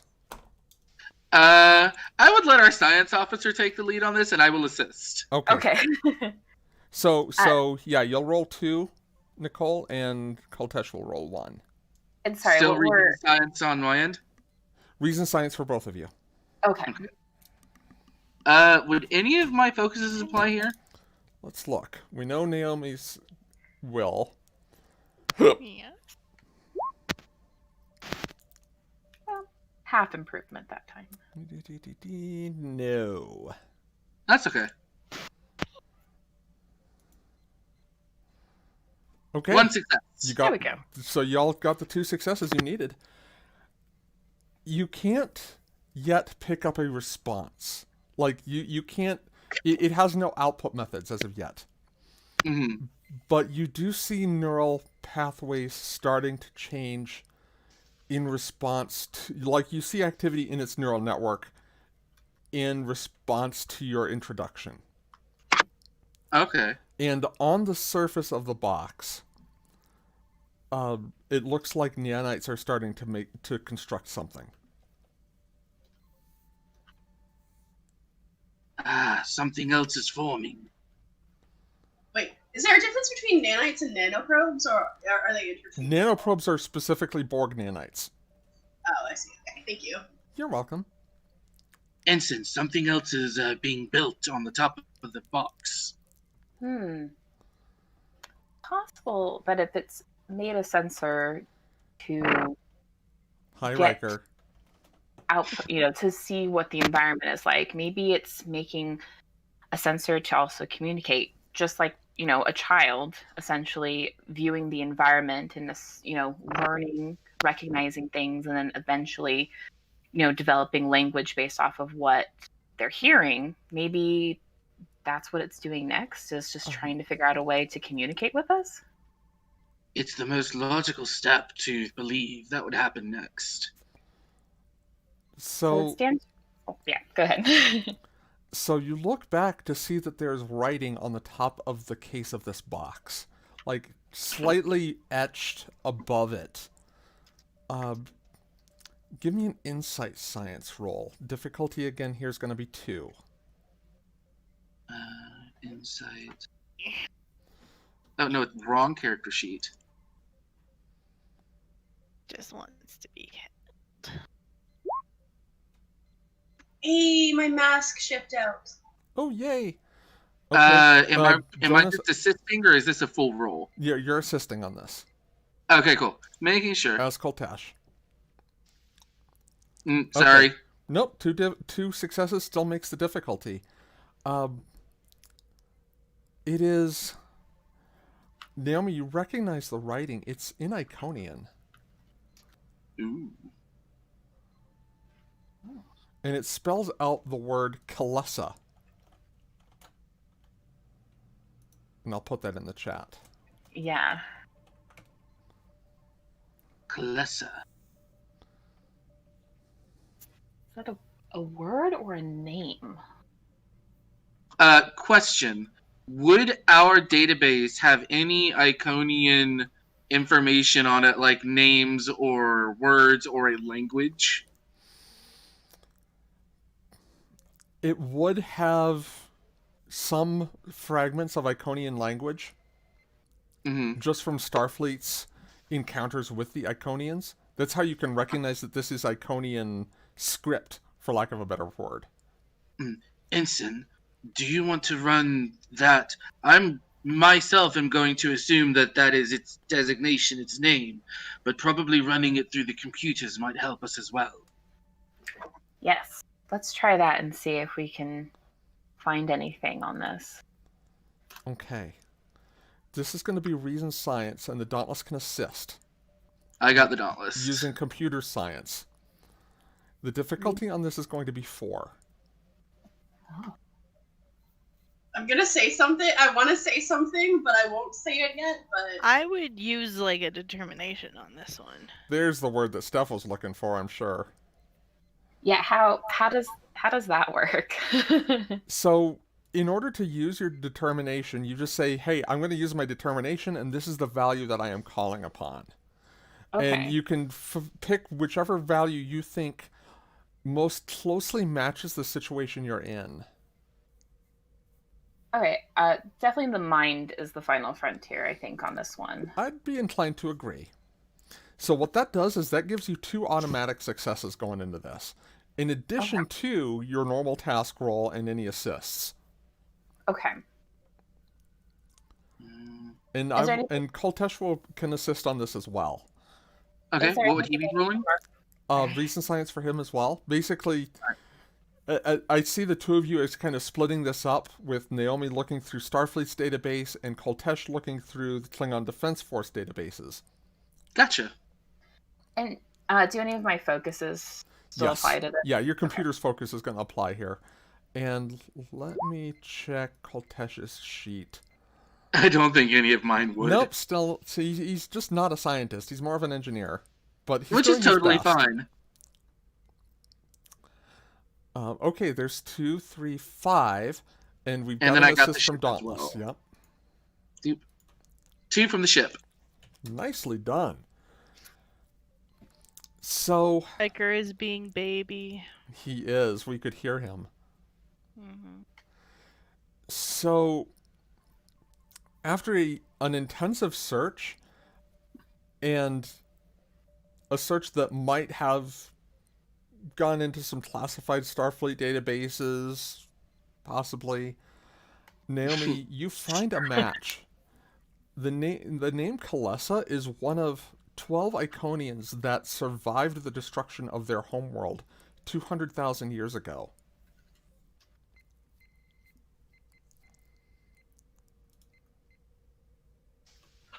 Appears that this is actually a name for an Iconian. Did you say that survived their Survived the bombardment and basically the destruction of their homeworld 200 millennia ago. Oh. So it appears that Kalessa is one of the Iconians that survived the bombardment of their planet. Fascinating.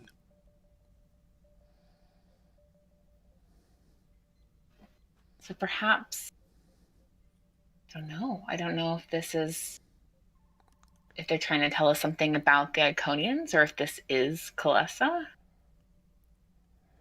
Well,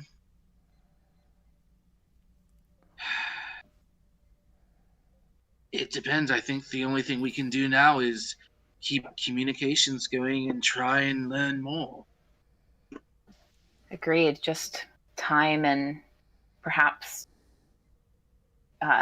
providing more stimuli for it to continue to develop in a way that we're able to fully communicate with it.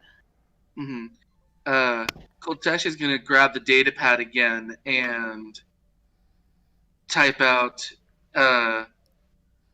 "It's nice to meet you, Kalessa." And then hover it over the camera. the writing that was etched onto the top of the box disappears, and a few moments later,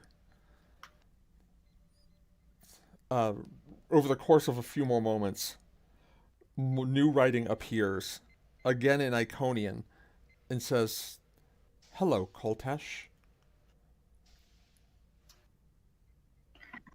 Well, My heart just melted a little bit.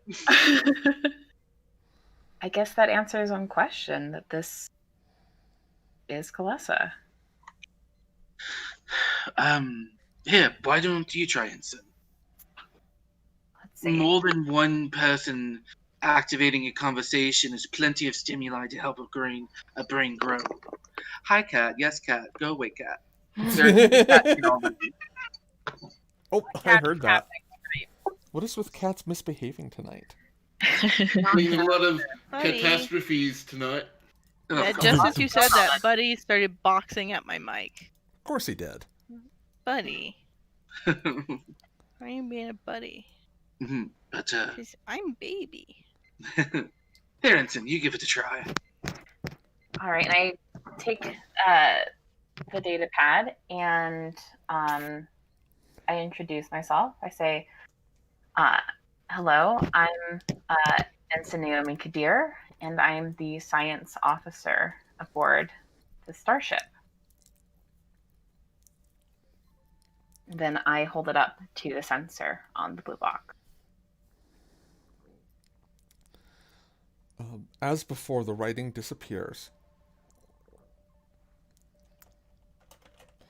I'll answer that question in a moment. Steph. So the writing disappears, and new writing appears a few moments later that reads, "Please explain Starship." Oh. And that's where we're going to cut that scene. So, Steph, to answer your questions, Iconians 200,000 years ago were flesh and blood. Their minions still are.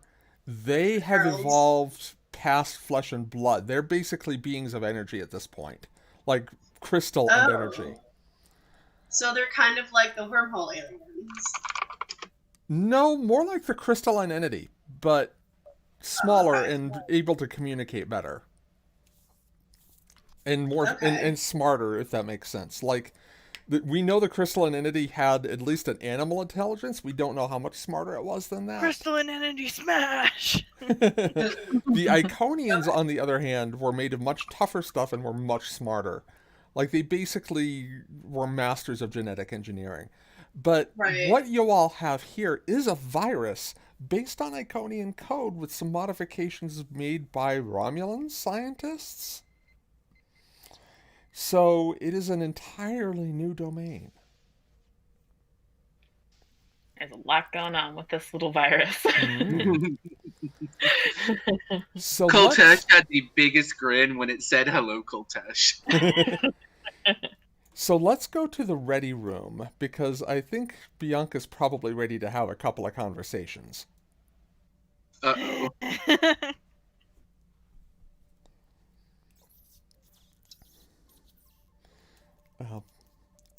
And actually, I'm gonna preempt any of those, though. Bianca, there's a chime at the ready room door. Come in. And the doors part, and Viridia enters your ready room and says, "Captain, may I have a seat?" Of course. And Bianca straightens and steeples her fingers with her hands resting on her desk. What can I do for you? I'm requesting permission to disembark. We are at Starbase 374, and my belongings are ready to go with me to the Starbase. Unfortunately, you are still confined to quarters.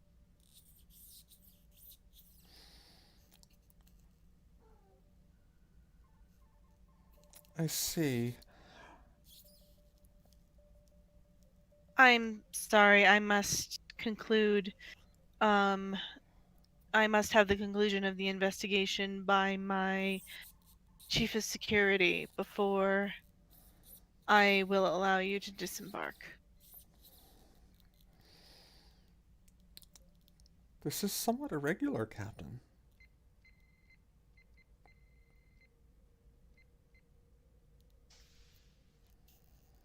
I would have talked to Reese about this. So, And, like, as the captain, you can absolutely hold her until the conclusion of an investigation. actually, it's not. As the captain of this vessel, it is my prerogative to hold anyone that is the subject of an investigation until that investigation is complete.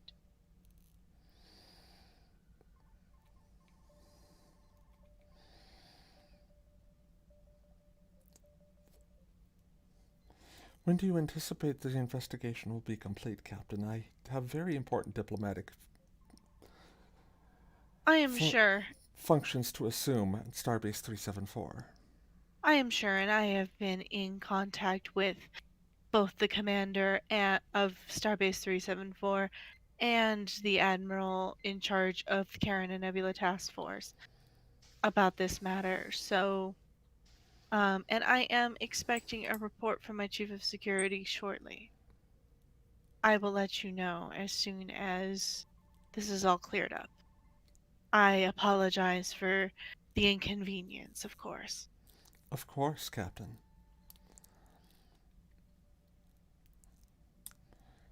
In that case, I will see myself back to my quarters.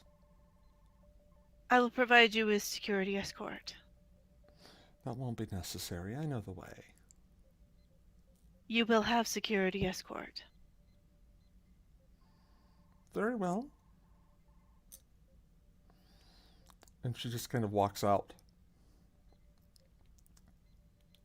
And what was I getting from her telepathically speaking?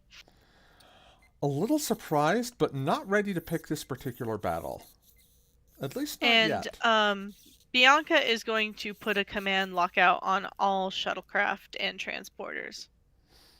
Okay.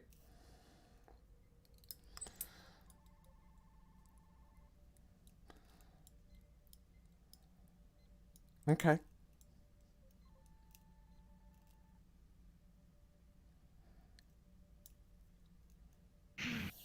And she's just going to wait for Pellis to report. Okay. So, And she's also going to invite Reese down to her ready room as well. okay. So Reese makes pretty short time. The Centurion arrives probably about 15-20 minutes later.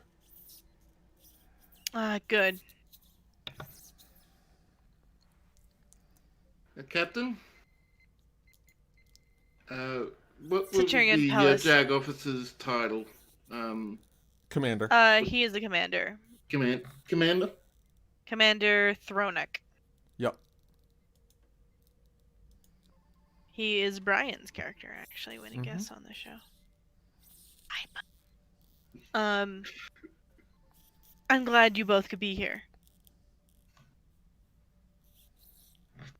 How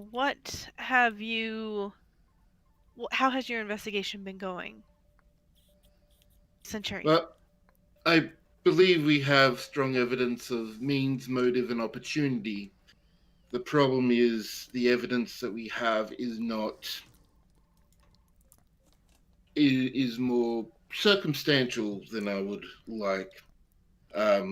We have a recording talking about between what's the Viridia? Yeah. And Dali regarding the topic Borg, and that it's pretty clear to me, at least, that that is the motive. The events that happened to their homeworld by the Borg is a strong motivator. I will submit the recording. Did you get her consent before you recorded that, Commander? Or Centurion?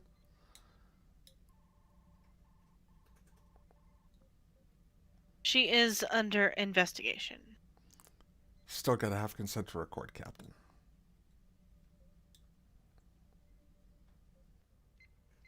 Well, it was discussed in a meeting between the Dali and myself. It was not a formal interrogation.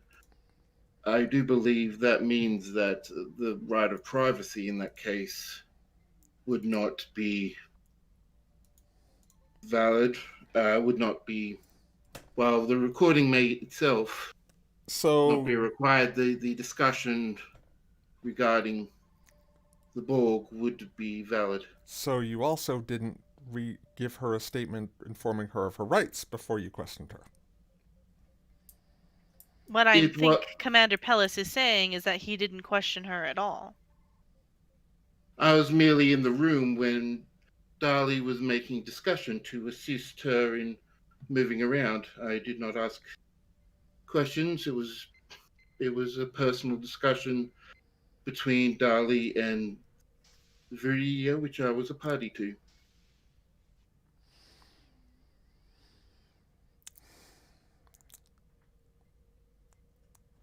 Well, that means that Dahli could still testify. You wouldn't be able to because it would all be hearsay. And we still couldn't use the recording because a third-party recording requires the informed consent of both parties.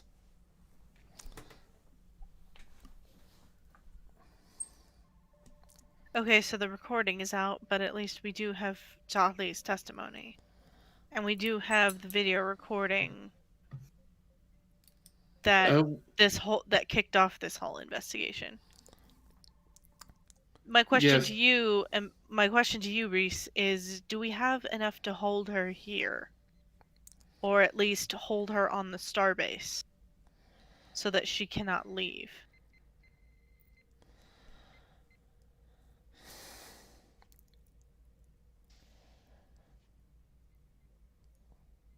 Honestly, Captain, it depends. You try to hold her here, it's going to be another diplomatic incident. I agree, but I have been coordinating with Captain Paris, and he is inclined, given my recommendation, that he could confine her to quarters on board the starbase as well. Wait, Captain Tom Paris? The same? The one who spent 30 days in Voyager's brig for violating the Prime Directive. Yes, and he's been a decorated officer since. That's not going to stop Viridia from using that against him.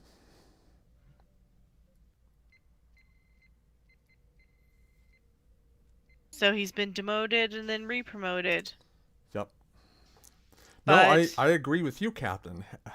But you've got me here because you need someone who thinks like her defense attorney is going to. And his demotion from Admiral was voluntary. And he was decorated highly for his service in the Iconian War. I understand all of that, but so was Commander Darrow, and that didn't help her at all.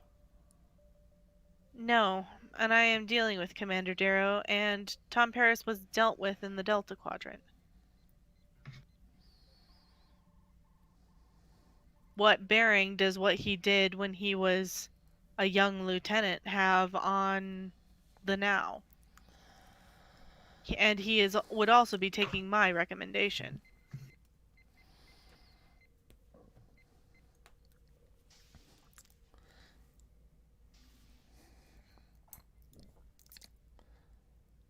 The fact is that his history, as decorated as it is still checkered, Captain.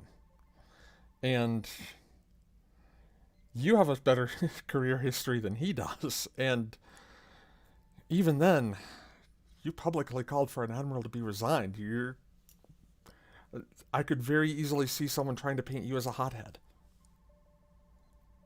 I know this isn't what you want to hear, Captain, but again, you've got me here because this is what you need to hear. What if I could convince Admiral to shake? That would stick.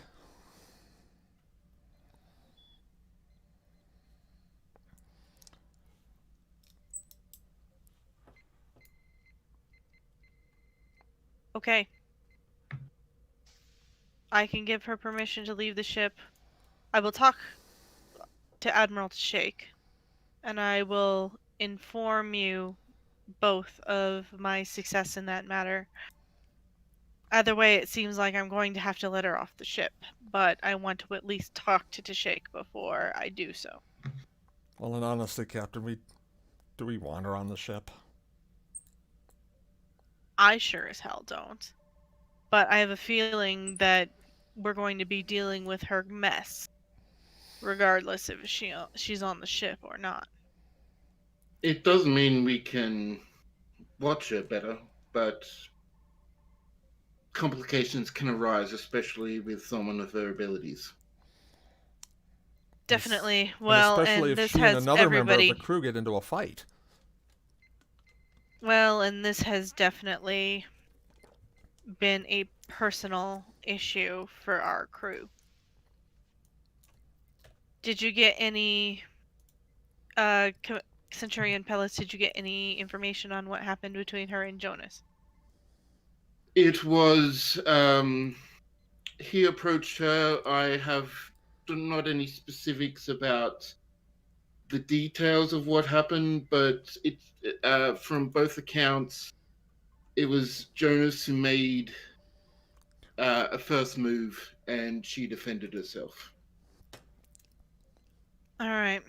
Well, I guess I'm gonna have to deal with that too, just to keep my nose clean.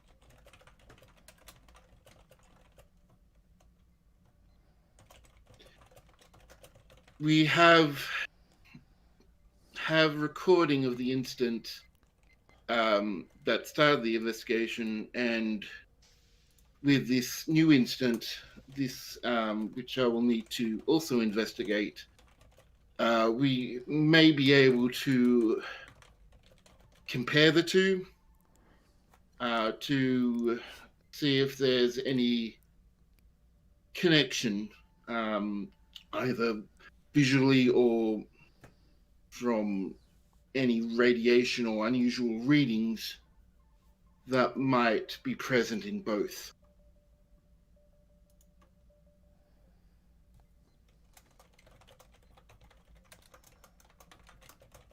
Alright. Well, you both are dismissed. I will talk to Tashake and I will be in touch. Aye, Captain. And then after they leave, Bianca's immediately going to call up Tashake. You call up the, yeah, it appears up on your monitor. Captain. Admiral.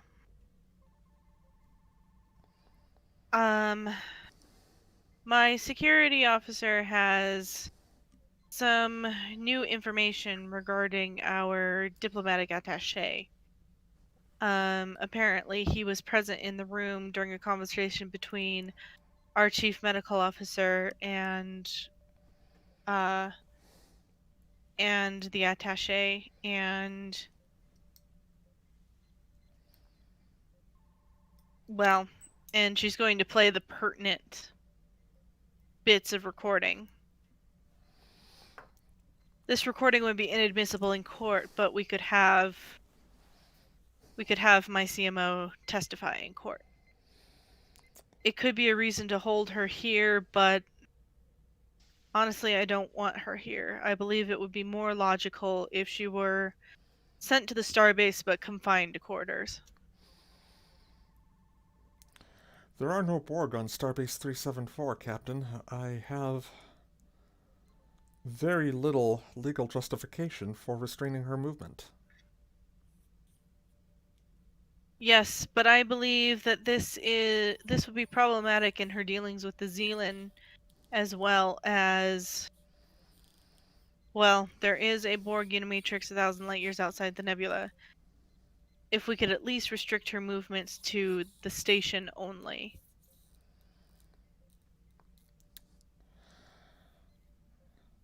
I think that and is... I also worry about her dealings with the Zealand. In what way? She seems disingenuous, like she doesn't actually care about anything, really. Beneath the diplomatic veneer is indifference.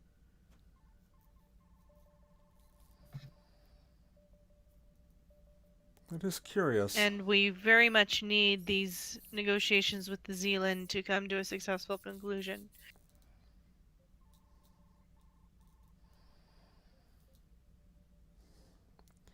Indeed.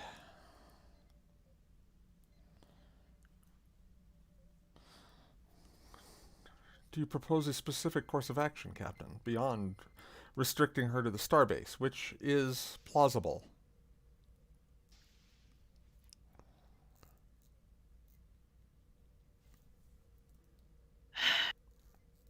Requesting a new diplomatic attaché, requesting a new diplomatic ambassador to the Zealand from the diplomatic corps. That would be my end. Sending her back to Federation space would be my preferred option here. That would take But time I and can- cause. Huh? That would take time and cause, and while we have the former, we do not have the latter. I understand that. But if I can at least restrict her movements for now.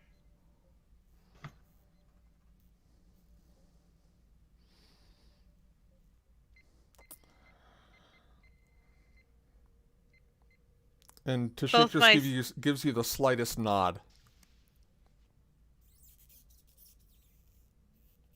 I appreciate it, Admiral.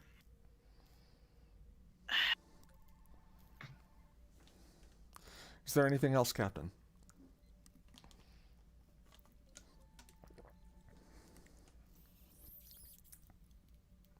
Inform the Zealand that there has been trouble with this ambassador on the Dauntless, but that I have handled it. I will make a note to do that, Captain. Thank you. And she cuts the communication. I will be sending her Oh, over. sorry. I will be sending her over along with Captain Paris and Admiral Santiago shortly. Understood, Captain. To shake out. At least she's not going on a shuttle alone. Where she's just like, oops, I missed my turn. I'm just gonna keep driving. I mean, it would take her something like 50 years to reach the Borg, but, I mean, she's got that kind of time. Right? Yeah. Well, and we would have time to go get her. So, True. I am going to unlock one shuttle. The Mhm. haste, it will be able to be piloted by Tom Paris only, and it will be, but it will also respond to Varric's console commands. Yeah. Although only Paris will have the ability to pilot it. Makes sense. I'll come back and get it at some point. It could probably autopilot back. Right. Was Milana going with them or staying with us? Milano is going with them. Going with that. Okay. Yeah. Speaking of, has the EMH, has the doctor arrived? Yes. Oh, that EMH. Sorry, no, not yet. Damn. They're still on their way. Voyager is also he going to take a probably- little bit longer on account of Ion storm. on account of the ion storm. Damn storm. Now I do, Sarah, Journey, if you two are okay with it, I would like to kind of wrap up with a visitation in the brig between Lorin and Mira Bianca. I need to have a conversation with Jonas, and then Yeah. we need to have the conversation between Shanna and Balana. Okay. Let's do the conversation with... Shit. Um... Yeah, let's do the Jonas conversation first. Lieutenant Carden, please report to my ready room. A few moments pass, and you hear back, Captain. If it's all right, would you be able to come down to the med bay instead?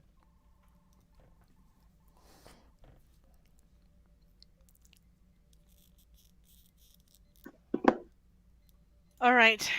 And she brings a data pad with her. Is there an ability for the biobeds to be, like, private? You can Yeah, just privacy- take Dauntless privacy office fields. too. Okay. And once Bianca gets there, she will turn on a privacy field. And she will tap the pad against her hand. It's like and the she cone says, of silence from Get Smart. Sorry. But it actually works. Right, Lieutenant Carden, I have to inform you that I am putting a formal reprimand in your file. That's perfectly understandable, Captain. I understand tensions and emotions were running high, but those were the times that we need to keep our heads the most. And especially when we have relationships with our shipmates, we need to learn to separate duty from those relationships. And if you can't do that, either the relationship or the duty has to be put to the side. Am I understood? Permission to speak freely, Captain. Denied. This is not an open forum, unfortunately, Lieutenant. I have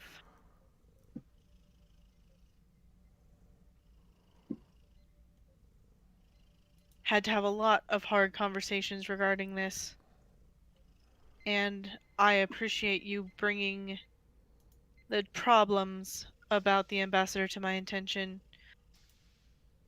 But the fact still stands that she is an ambassador. And there have been not one, but 2 diplomatic incidents aboard my ship in the matter of hours.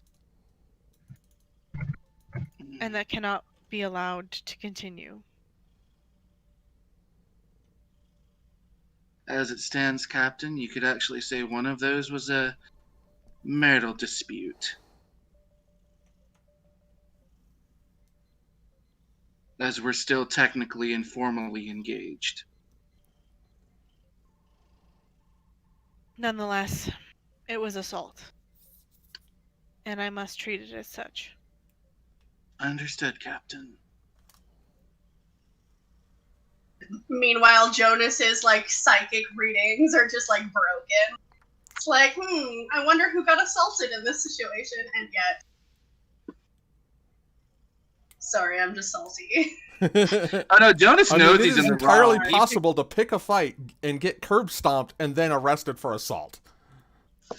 I mean, Jonas knows he's in I the know this wrong. for a fact. I know Yeah. this for a fucking fact. But moving on. Anyway,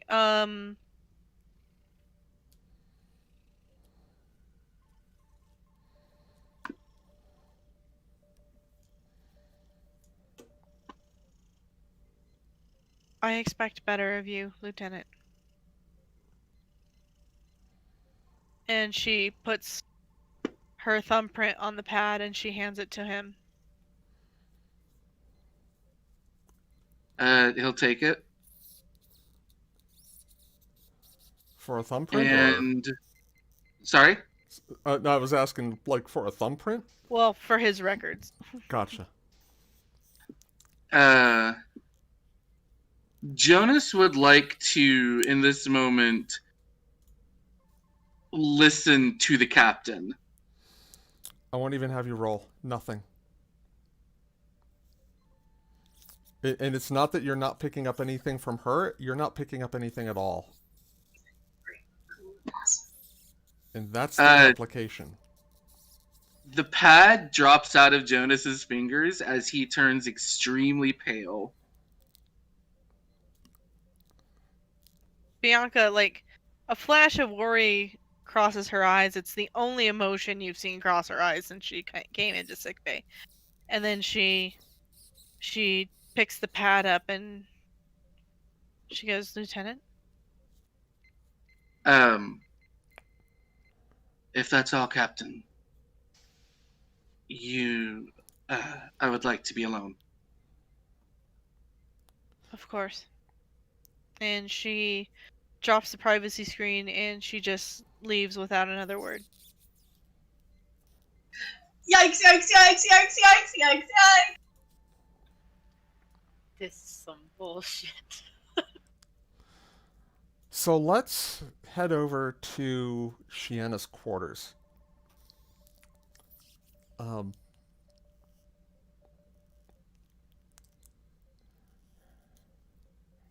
Plakir has finished her duty day and is kind of settling in, and Shiana, she's kind of at a loss for words for how to console you, so she's just like holding you.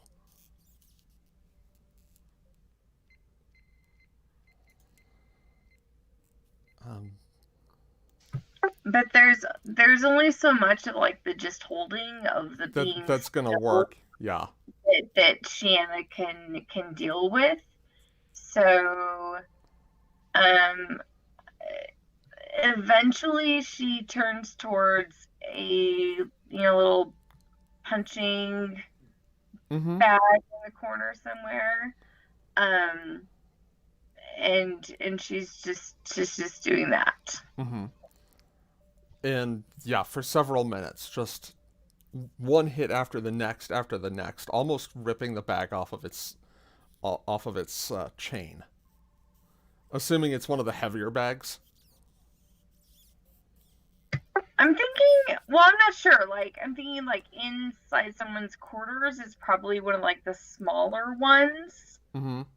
This is where my lack of knowledge about. The heavy bags are about 5 feet tall. Yeah, about a foot and a they half would around. fit in a room that's on the screen. They would definitely fit in the corner of one of those rooms pretty easily. Yeah. Okay, yeah. So Shiana has that in her quarters, and she's just punching the hell out of it. Sometimes kicking, just going for it. Yeah.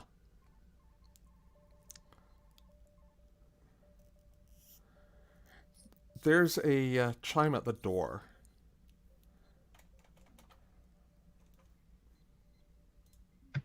Shiana barely pauses, but says, "Enter." Okay. Before we go a whole lot further, I want to ask, are you all okay with running over? Yeah. Okay. Is there Totally. anyone who needs to go in the next half an hour or so? I'm good. Okay. I'm just gonna run and grab a drink really quick since I'm not needed. Yeah, go ahead. And you say enter, and a woman who appears to be part Klingon enters the door, dressed in everyday civilian clothes, I would say. You recognize her from Voyager's records. She was the chief engineer of the USS Voyager. The former chief engineer. And Sarah, how do you want to play this? Do you want me to have me play her, or is that something you were looking to do? I can play her. Okay.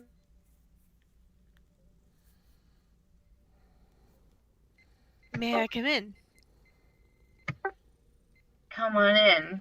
And Shiana sort of holds the bag and stops it from moving, and takes that moment and looks at Belana.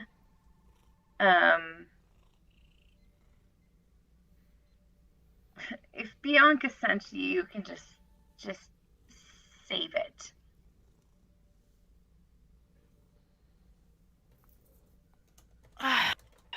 Well, not exactly. She is, however, in our quarters right now, bitching to my husband about grousing to my husband about how she's had to dress down 2 of her officers today and she hates everything. And I figured that you could use advice from a fellow hothead.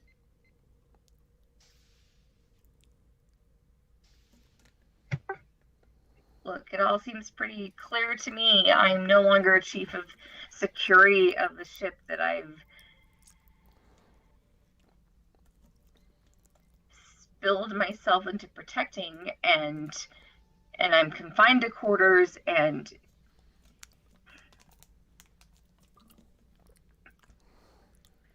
Oh, trust me. I know the feeling. When we were lost in the Delta Quadrant, I broke noses, I fought Starfleet integration every step of the way. Test. Can anyone hear me? Yes. Now you can hear Okay. you. I've been saying random comments here and there, and I don't think anyone's heard me for the last hour. No, no. So Well- keep going.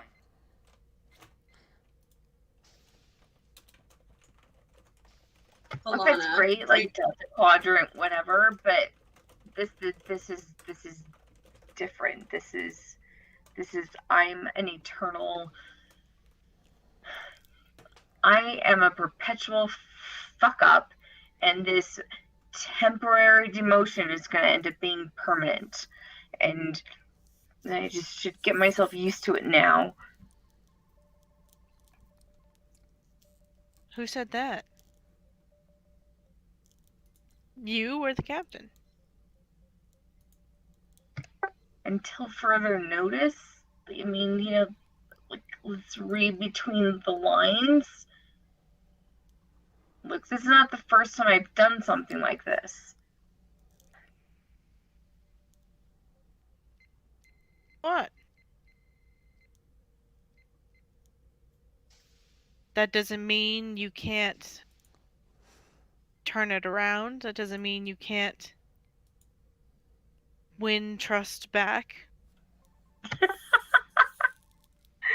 I've already done this dance with Bianca. Like, I don't know that there is a way back into her trust.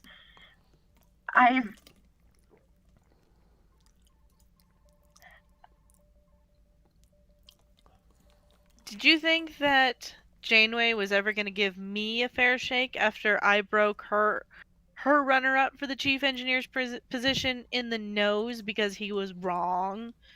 And even though Chakotay was sticking up for me, you know, I was never going to do things the Federation way. I was never going to do things the right way. And she was right to be worried. Janeway was a different captain than Bianca is. And you weren't already friends with Janeway, were you? Which means she had even less affection for me. That affection comes with expectations of meeting standards, and this is not the first time that I have failed to meet those standards, and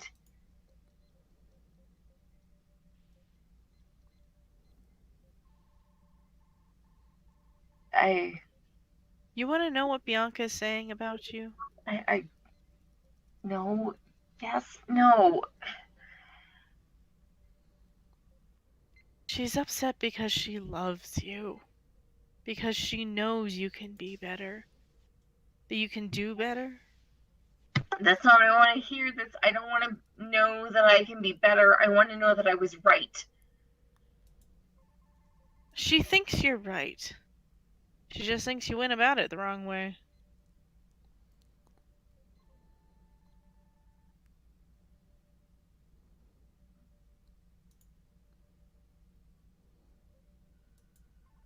That shouldn't matter. Oh God, I'm an officer of the fucking law in Starfleet, and it shouldn't matter. Oh God.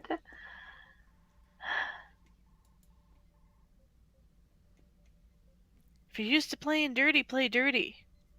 But you gotta do it within the rules. Well, then it ain't really playing dirty, is it? I don't know. We bent a few while we were out there. Well, you were out there. Nobody was. And you're out here. You didn't have admirals.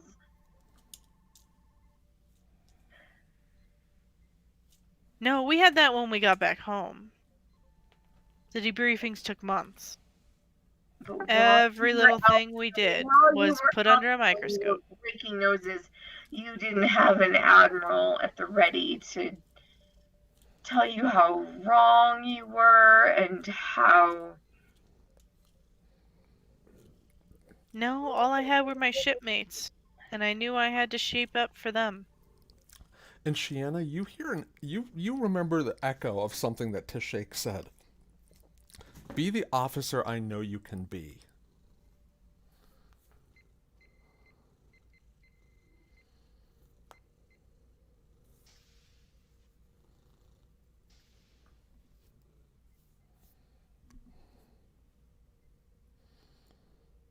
If I can find it in myself...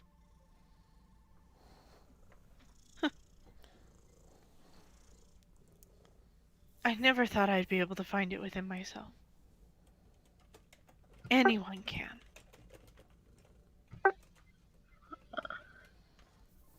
I don't know what I'm doing. And at this point, Shiana's just sort of leaning against the punching bag.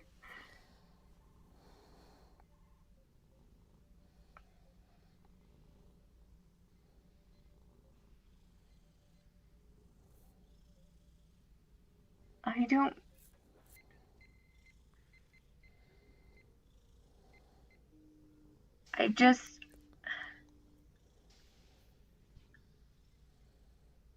don't know that I can be what everybody wants me to be.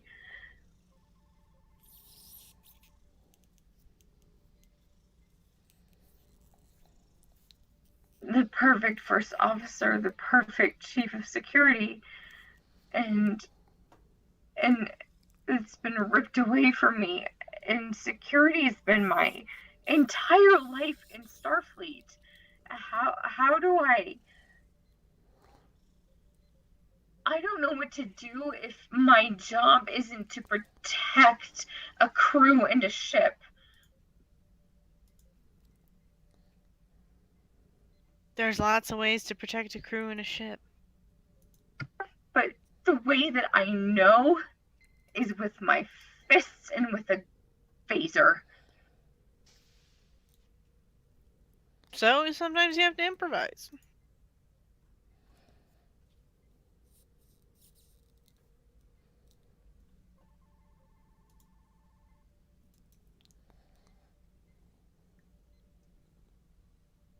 Do you have a specific suggestion?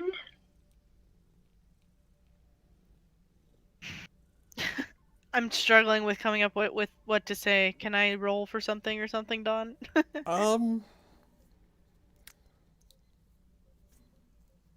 Give me 2d20. We'll set the target number at 13. 2 successes. Okay. So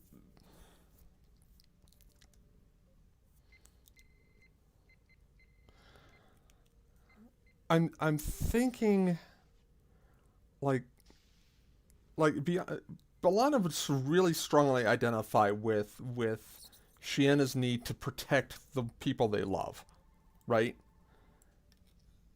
And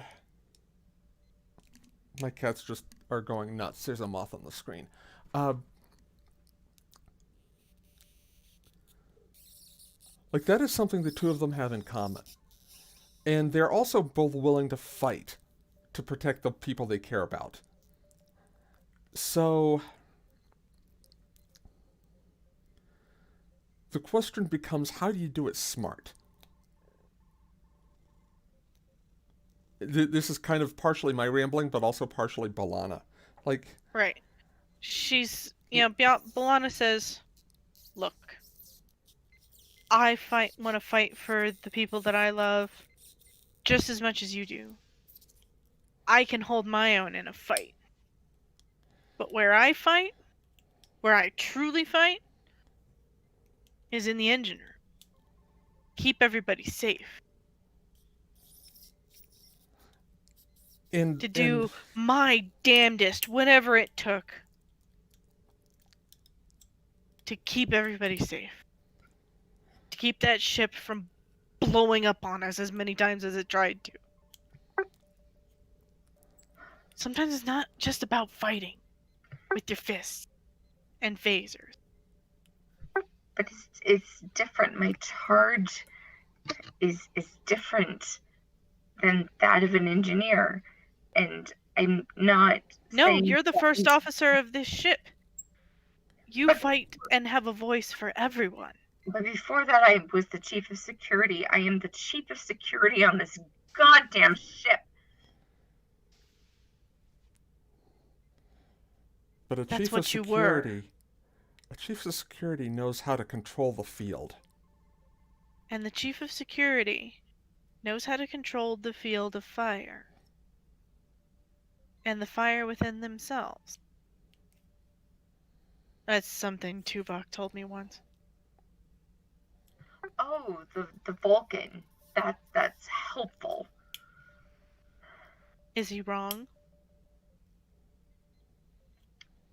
Am I not in control of my internal fire? Sure.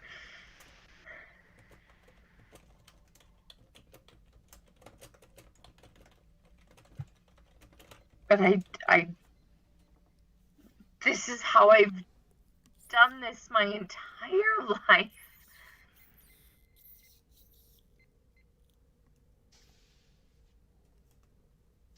And up to the point that I served on Voyager, I broke noses to get to where I wanted to go.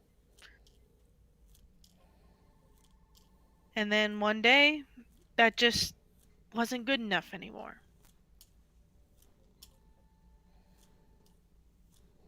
You've reached that point too. I don't even know how I became first officer of Dauntless to begin with.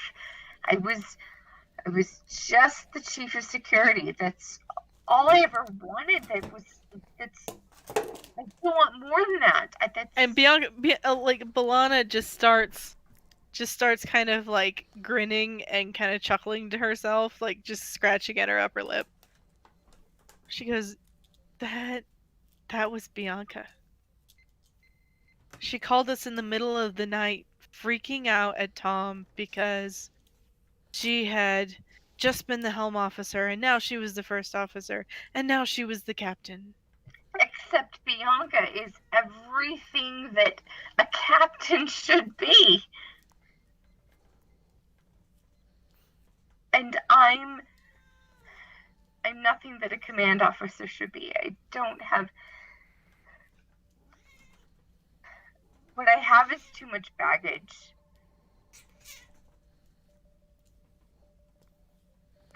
What you have is the same Bianca had at the time. Not enough faith in yourself. I had this Admiral to Shake mind melded with me, and I saw the history of my need to protect the people that I love. I mean, from when I was, oh my god, I was so young. My brother and Mars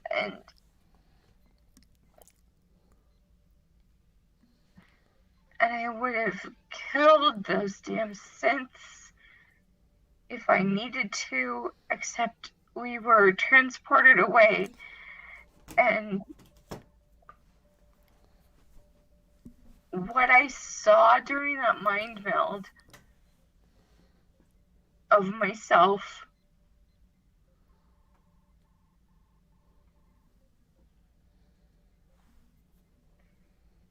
I don't know that I'm ever meant to be anything other than a security officer. That is where I live. It's where I thrive. It's what I dream. It's what I breathe. I don't know.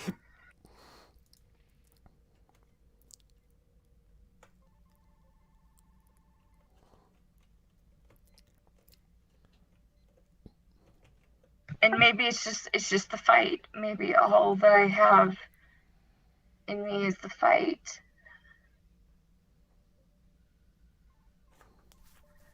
It's not all that you have. You don't. I just met you and you don't know me. But I do, Plakir says. She's right. You are in a horrible place right now, I know, but there's so much more to you than just a fighter. But if I can't fight, then what can I... What use am I?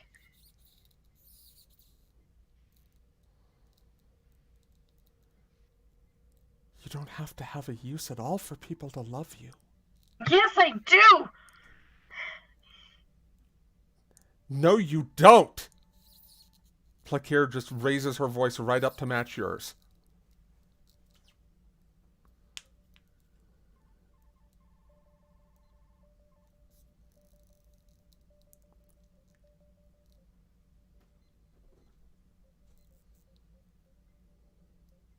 You don't have to be a fighter 24/7 to be a good warrior.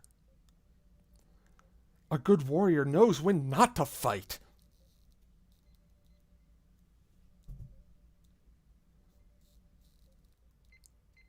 Deep down, you know when not to fight too. But you have got to listen to that, or it is going to kill you.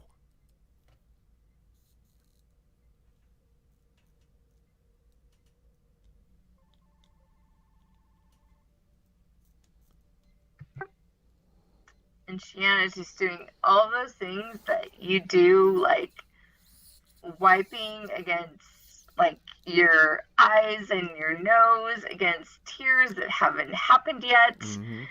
And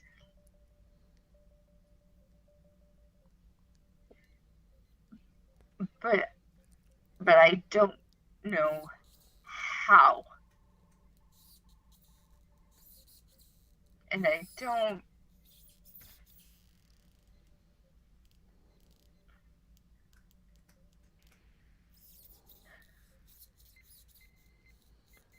I don't think that Bianca will ever trust me ever again.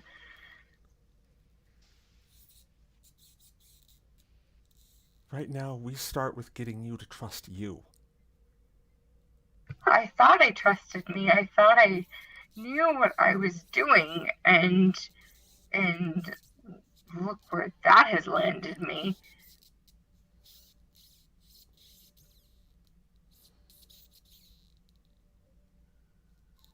Real talk, Shiana. Were you thinking? I was protecting. I knew she was trouble.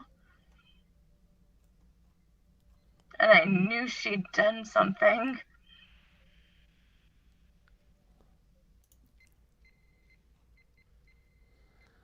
When you were on the Delastres, when you fought off those Iconian borders, you knew they were trouble. But you didn't get stupid about it.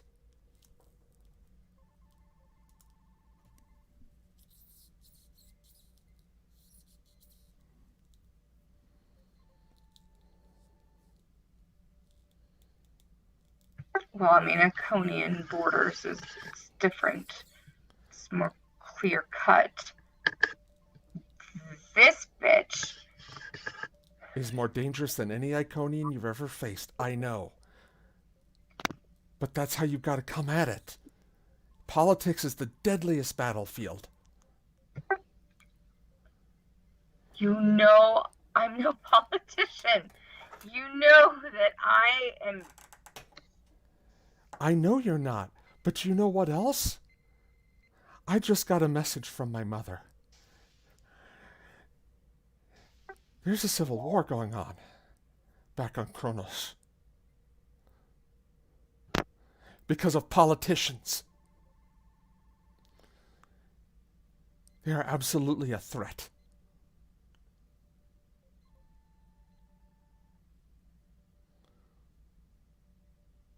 Jock Ibulsta.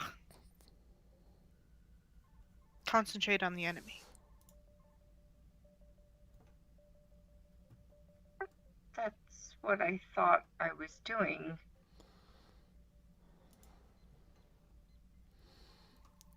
You let her Your control attack the must be battlefield. careful.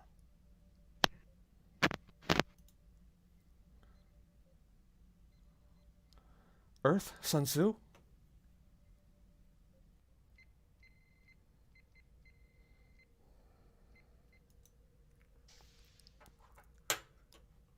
Sarah, you still there?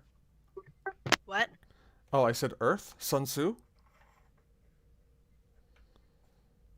Kalish. Similar philosophies to their warfare.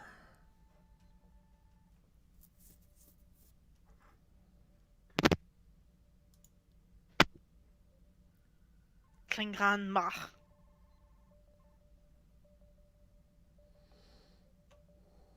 Whether we like it or not.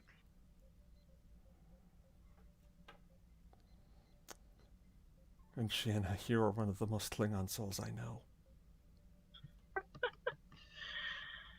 Oh. Oh, my love, I would never have. And I would never have known it if not for you. But I don't know what I'm doing right now. And that's okay. You'll figure it out. Yeah, you really haven't met me. That's cool. We'll figure it out then.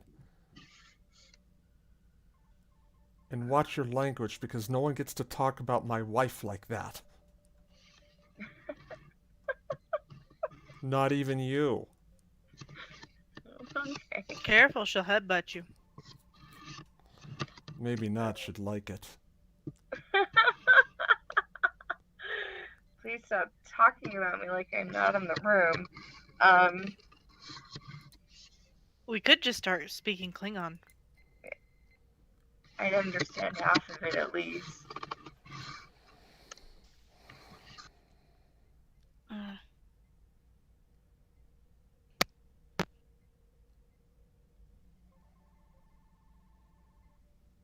I did go through all of the rituals, to be able to get married and pleasing the matriarch of the house, and Oh, I'm glad my mother was dead before I had to marry Tom. I don't think he would have made it. Well, and so Plakir's not wrong. I am as Klingon as a human can get. Well, I'm half and half. And let me tell you, the Klingon half is the dominant half.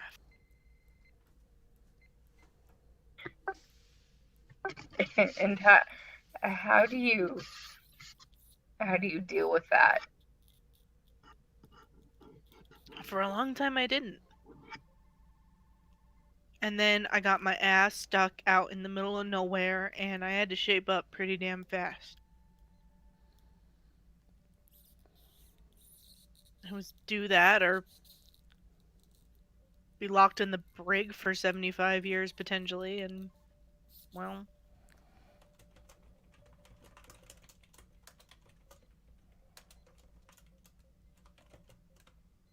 I decided I wasn't going to do that. And it was as simple as that. I mean, sure, there were days I got myself into trouble. There were days Tom got himself into trouble. There were days that I hated myself for what I was. I wished that I could just make it go away and just be human, not have to deal with. And she just gestures to her forehead. She goes, I even had to try to have my child genetically altered so that she would be more human and less Klingon. So she wouldn't have to go through what I went through.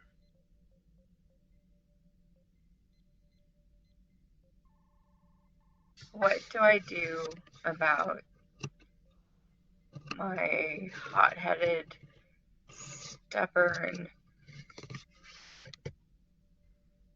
First, you've got to make the decision that you're going to master it. ask questions later streak? What do I do with that? I don't have The first step. I don't have genetics to blame it on. The first step is saying that it's not going to master you anymore, that you're going to master it. And if any Klingon knows anything,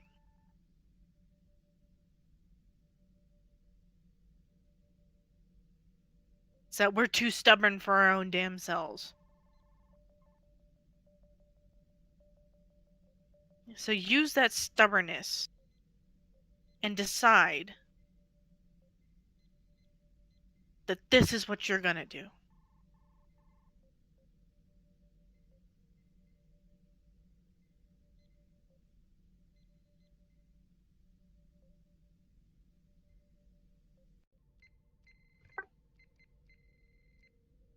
Do you think that Bianca will ever really let me in again?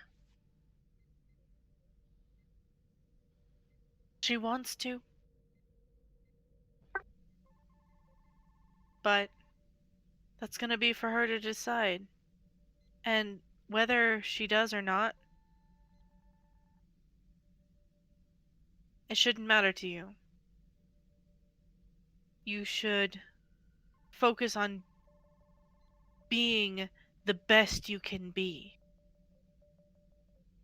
And if you really care about her, part of that is going to be being the best you can be for her. Not just as one of her officers and her as a captain.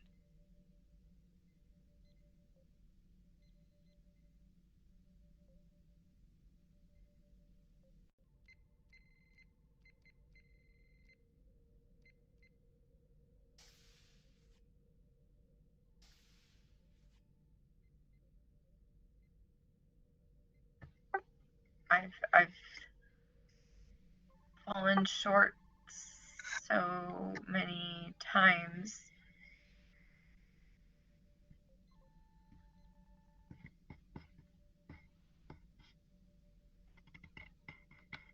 But what matters is you get back up.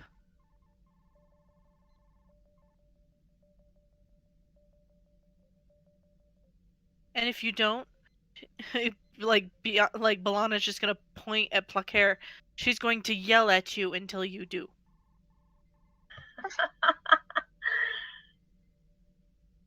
And from Plaquer, you just get this big toothy grin.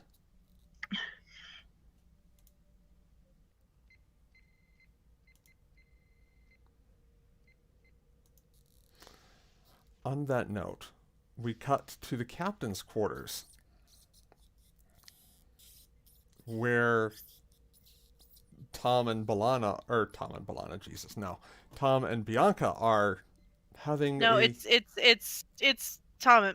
It's Tom's quarters on the Dauntless. Tom's quarters? Okay. Yeah. Where, nonetheless, he and Bianca are having their own conversation.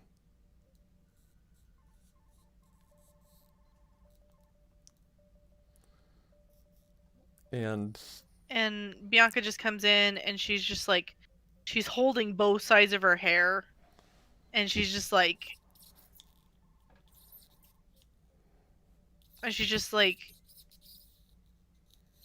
looks at Tom, and Tom's like, that bad? And she goes, yeah, that bad. She slumps into a chair. And she leans her head back and she goes, I had to reprimand 2 of my best officers today. One of them I busted down. She lost her post. I put her in for a fucking medal. Not 3 days ago. Or not 2 weeks, 4 weeks, 3 weeks ago. However long it was, I remember. Not 3 weeks ago. Because she's the best damn security officer I've ever seen. And now I just can't trust her to do the job anymore.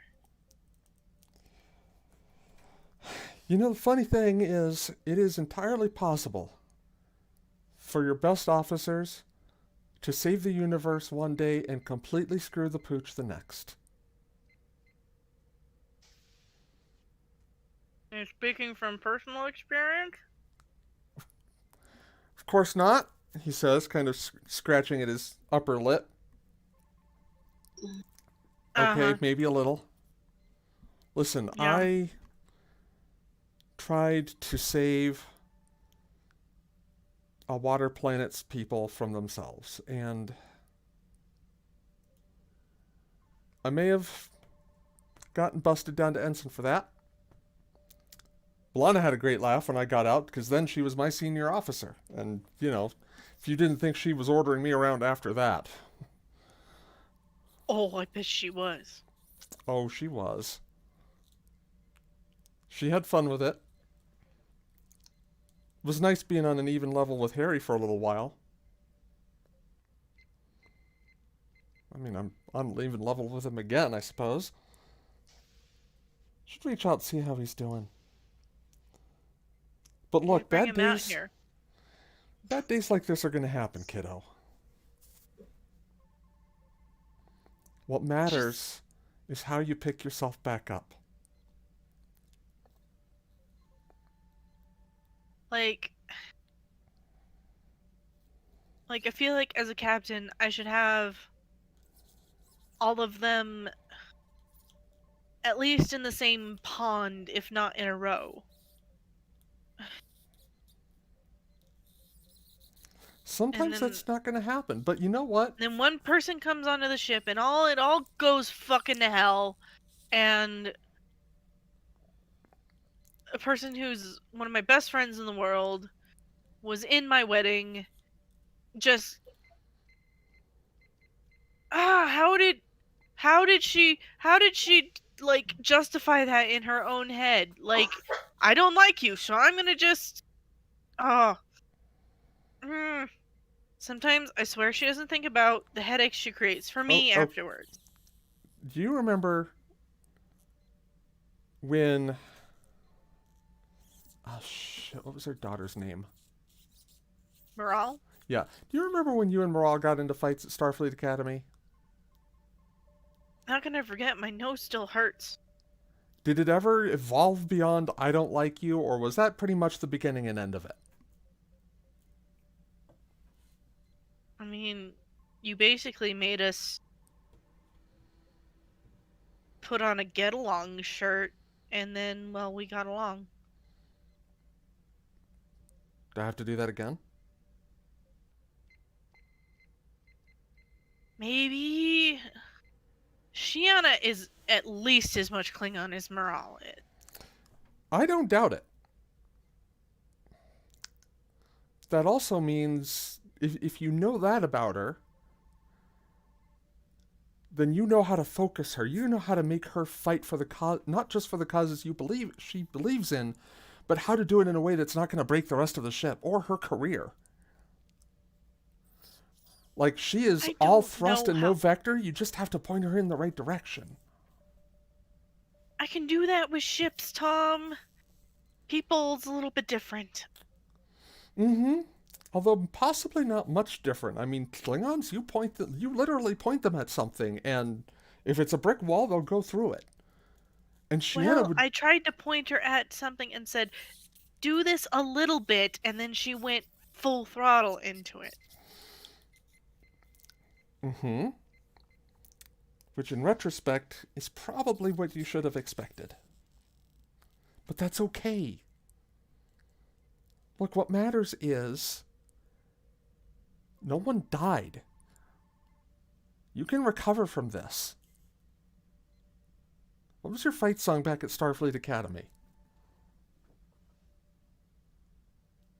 And Bianca she just like long sigh, and then she goes, "The Touch" by Stan Bush.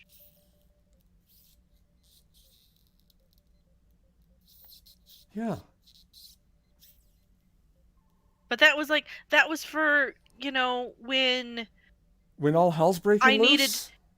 Yeah, when all hell's breaking loose, you're riding the eye of the storm, but that was like for when I was flying ships and stuff. You're still Like flying a not when ship. I'm not literally. You're, Not when I'm trying to, you know, you're flying a ship more than you ever were before in Starfleet Academy. And it's so much more complicated because sometimes you pull the rudder and the rudder goes the exactly opposite direction of how you thought it was going to. Yeah, that's the problem.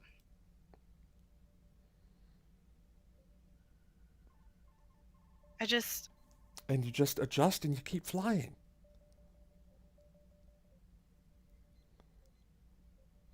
And in the I middle of remember it, test pilot school. And in the middle of all that, you trust your reflexes because that's what keeps you alive. And you never get hit when your back's to the wall. Yeah, I know. And he just kind of grins.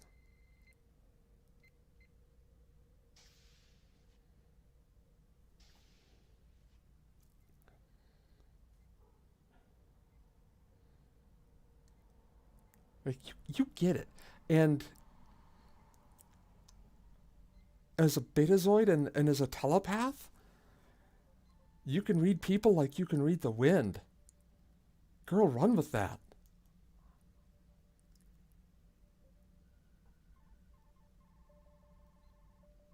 This bitch, though. I'm putting her on the shuttle with you guys so that shit doesn't go sideways. Hey, thanks. Was it something I said? The shuttle's only going to respond to your inputs. All right. Well, never let it be said I didn't take one for the team. Because I trust you. And she'll be confined to the station. That's a good call. You're welcome. Yeah, thanks. No, it's probably better that way. Station's big enough that I can put people on her and she won't feel like she's got a leash. Maybe. Then again, who knows? I don't know. She's managed to turn my ship upside fucking down in a matter of 3 hours, so... Well, the good news is if she does that with Starbase 374, she'd actually be turning it right side up again, because things are already kind of upside down over there. Yeah, that's why they sent you. Yeah, and she can manipulate people. Don't let her. Don't let her. Okay. All right, I'll keep that in mind, kiddo. But listen. You can right this ship.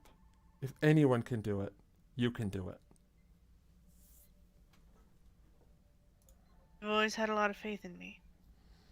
You've never let me down, and you never will.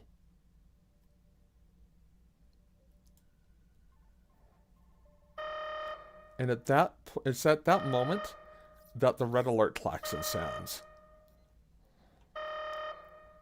fuck. So we're Great. we're gonna rewind time a little bit, and we're gonna go, if you guys are okay with it, to Loren's counseling session with Mirror Bianca. Well, we have to know what the fuck happens now, Dawn.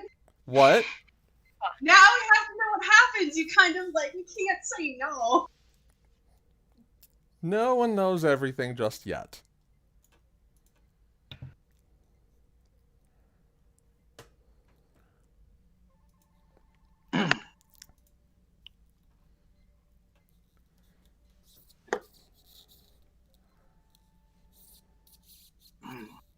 Hello, and how are we today?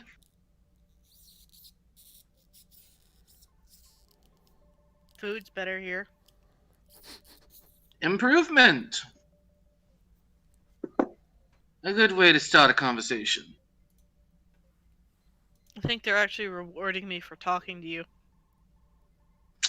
Incentivizing. Another improvement. You! Where's the chair? I always have the chair here. He's yelling at the guard who is supposed to bring in a chair.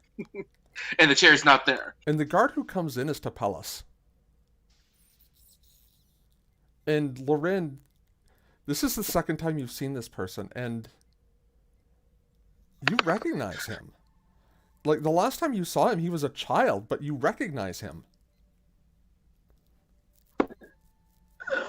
Well, you certainly shot up like a beanstalk. Have I clicked? It clicks for you when you hear him talk. Like, you remember a kind of... Excuse me, hang on. You remember a kind of soft-spoken...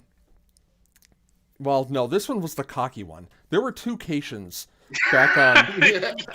There were Loren was not the soft-spoken one. There were two Caitians on the Valkyrie back when you and your father and the family were briefly aboard. One was kind of soft-spoken, wore an engineering uniform, engineering division. This one was not the soft-spoken one. This one was the outspoken one, and Hell, you talked to him for a psychological evaluation when you first came on the ship. there you go. But you do remember him now. Well, I guess 40 years will do that. Doesn't excuse the fact that my chair is not here. It'll be with you in a moment. I hope Starfleet is treating you well. Well, with the Romulan Republic, but yes. You're on a Starfleet ship. I was assuming Starfleet would be treating you well. Yes, perhaps we should continue discussion when we're not busy doing our duties. But I will get you that chair. Romulans and duties. You're all like Vulcans and like Romulans.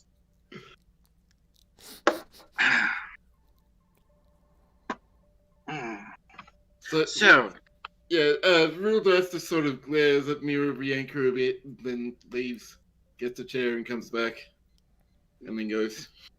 She makes this face at him like, "Rrr," like Bratty Cora, like Bratty Cora, making a face at Lin Beifong. So, did you sleep well last night? I don't exactly have anything to sleep well on. You know, that could change.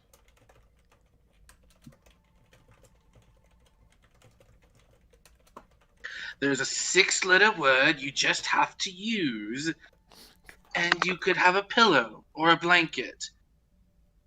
And she just rolls her eyes epically. Has anyone told you you're much like a human teenager who's about 16 going through puberty?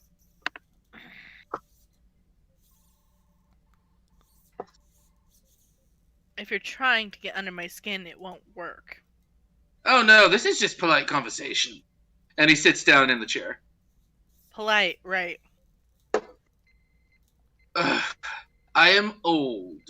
I don't have to be polite. My type of polite is different to, say, the captain's type of polite.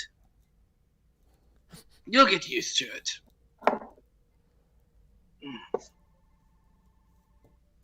I thought you were supposed to be a counselor. Oh, I'm very adept in my field. It's my unique approach to speaking to my patients that has garnered me such recognition and fanfare. By being a sassbot? Yes, it works quite well.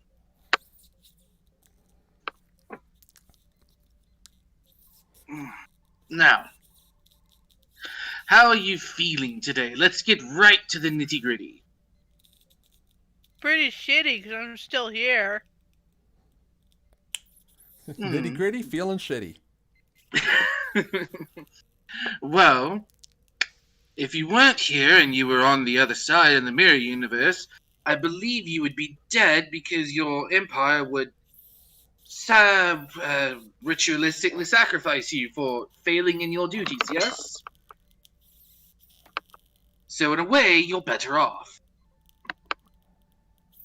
I don't know, sometimes I feel like I'd rather be dead. But you just said the food here is much better. It's the only positive. There are more positives, you just have to look. Also, does it have to be so damn bright in here? Computer, lower light levels by 30%. And the lights dim to a somewhat more comfortable level for your eyes, Bianca. Fucking Terrans always keep everything so dark, it's what I'm used to. See, that's something I did not know. Are Terrans light sensitive in the mirror universe? I thought y'all knew. Do you see the color of my uniform? Blue? I am in medicine. For those who wear red, those who have the power, don't always share information. So no. Well, in that I way, do our not- universes are the same. Those who are in power don't share. Drawing lines of similarities. Good work. What's your point? My point is, I am curious about your universe, and I would like to keep you from being sent back there and slaughtered needlessly. Why do you Plus, care?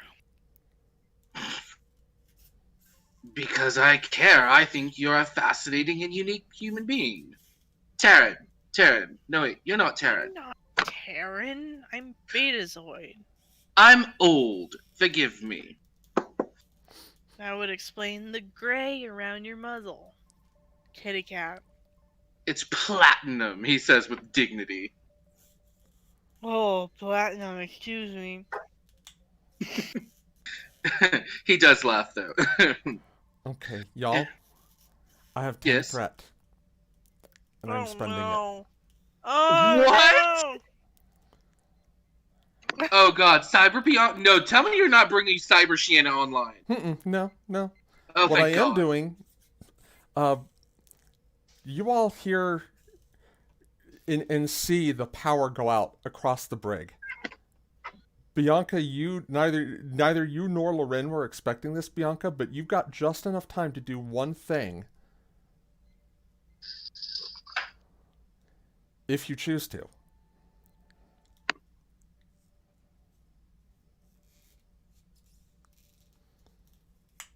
And for the first time in her life, she's paralyzed by indecision. Does she still have? Is there still power to the amp? No. She takes it off. She holds it in her hand for a second. And then she looks at Rin. who fortunately for him can see in the dark. Oh, so he's got like that reflective cat eye thing going on? Oh yeah. Cool. And just in the palest of lights, you do see the glimmer of reflected light in Rin's eyes as he watches Bianca. And then you hear a transporter. Except it's cutting out, it's intermittent. Like it's... Can I see anywhere in this room if it's coming into this room? Or out of this room? The sound is coming from Shienna's cell. Loren is on his No, feet that and making a bitch. dash for it. And Except like, it's like you can't see a transporter pattern. Like the stasis chamber is still there, but you can hear the transporter pattern. Loren would like to he wants to yank on the bed thing that Shienna is frozen in to dislodge the transporter pattern lock on it. and Bianca's gonna help him. Mirror Bianca. This is gonna be... I'm gonna make this fitness security. I'm setting the difficulty at 4. This is a freaking heavy thing. Okay. I'm going to burn his daily. Okay. I'm going to go with his value called Life Will Always Surprise You. Living is going with it. Okay. So that gives you 2 successes. Bianca's gonna strike out a value. Oh. Bianca's doing an assist. Okay, but she's still gonna strike out a value. Okay. At some point. Which value is she crossing out? You can only rely on yourself. I love it. My heart just like stopped. That was precious. Okay. But I know I'm only assisting, but I'm gonna use that at some point. Okay. I will let you bank that determination for the next episode. Okay. Or for a future episode, I'll say. But you're what? Would my composure focus come into play here? Nope. Honestly, this is the opposite of composure. This is an impulsive move. Would endurance be a focus for Mirror Bianca? This is a burst of adrenaline. Come in and help? Huh? It's a burst of adrenaline. So... Okay. Alright, so then I don't have any focuses that will help here. Vroldeth... I don't think he's in the room. Yeah, no, he will come in the room just in time to see this. Alright, so... Okay, so here goes. Alright. I got 1. Oh, I didn't get Jack. Oh, I got 3. The 2 of you try to tackle this thing to move it, to budge it somehow. And it's just... comes up just short as the transporter operation completes. And the stasis pod readings go from showing Shienna's life signs to empty. Loren would like to, because he's going to lean heavily against the wall because that took a lot out of him for an altercation. Yeah. And he's going to smack his comm badge like 3 or 4 times. The first couple of times there's no response, but the final time Bianca, it does. like, just roars in just rage. What about the last one, Don? The last one comes through. You're able to get something. Captain Bianca, this is Loren, the counselor in the brig. What's going on? Mirror Universe Shienna has just been teleported from her, beamed from her stasis pod. Ah, crap. Red alert!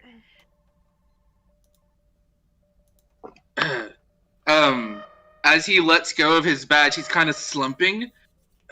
Bianca, could you help me to the chair, please? And she does. She goes, you should let me handle it. You're a sweet girl, but You wouldn't have been able to move it on your own, not without your mental powers. You take that back. I take it back. You could have moved it all by yourself. And he's gonna sit down heavily in the chair. Ugh. That's sweet. And on the computer sweet. speakers, over the ship's comm announcements, a voice comes on. Steph, you got something? Thanks for the ride, ladies and gentlemen. Oh, No! Bianca is going to lay down some hurt telepathically. Do not tell me that Dr. Oak was the evil scientist. And Jonas got nothing because he's been so messed up with his fiance. And that is where we're going to end it for tonight.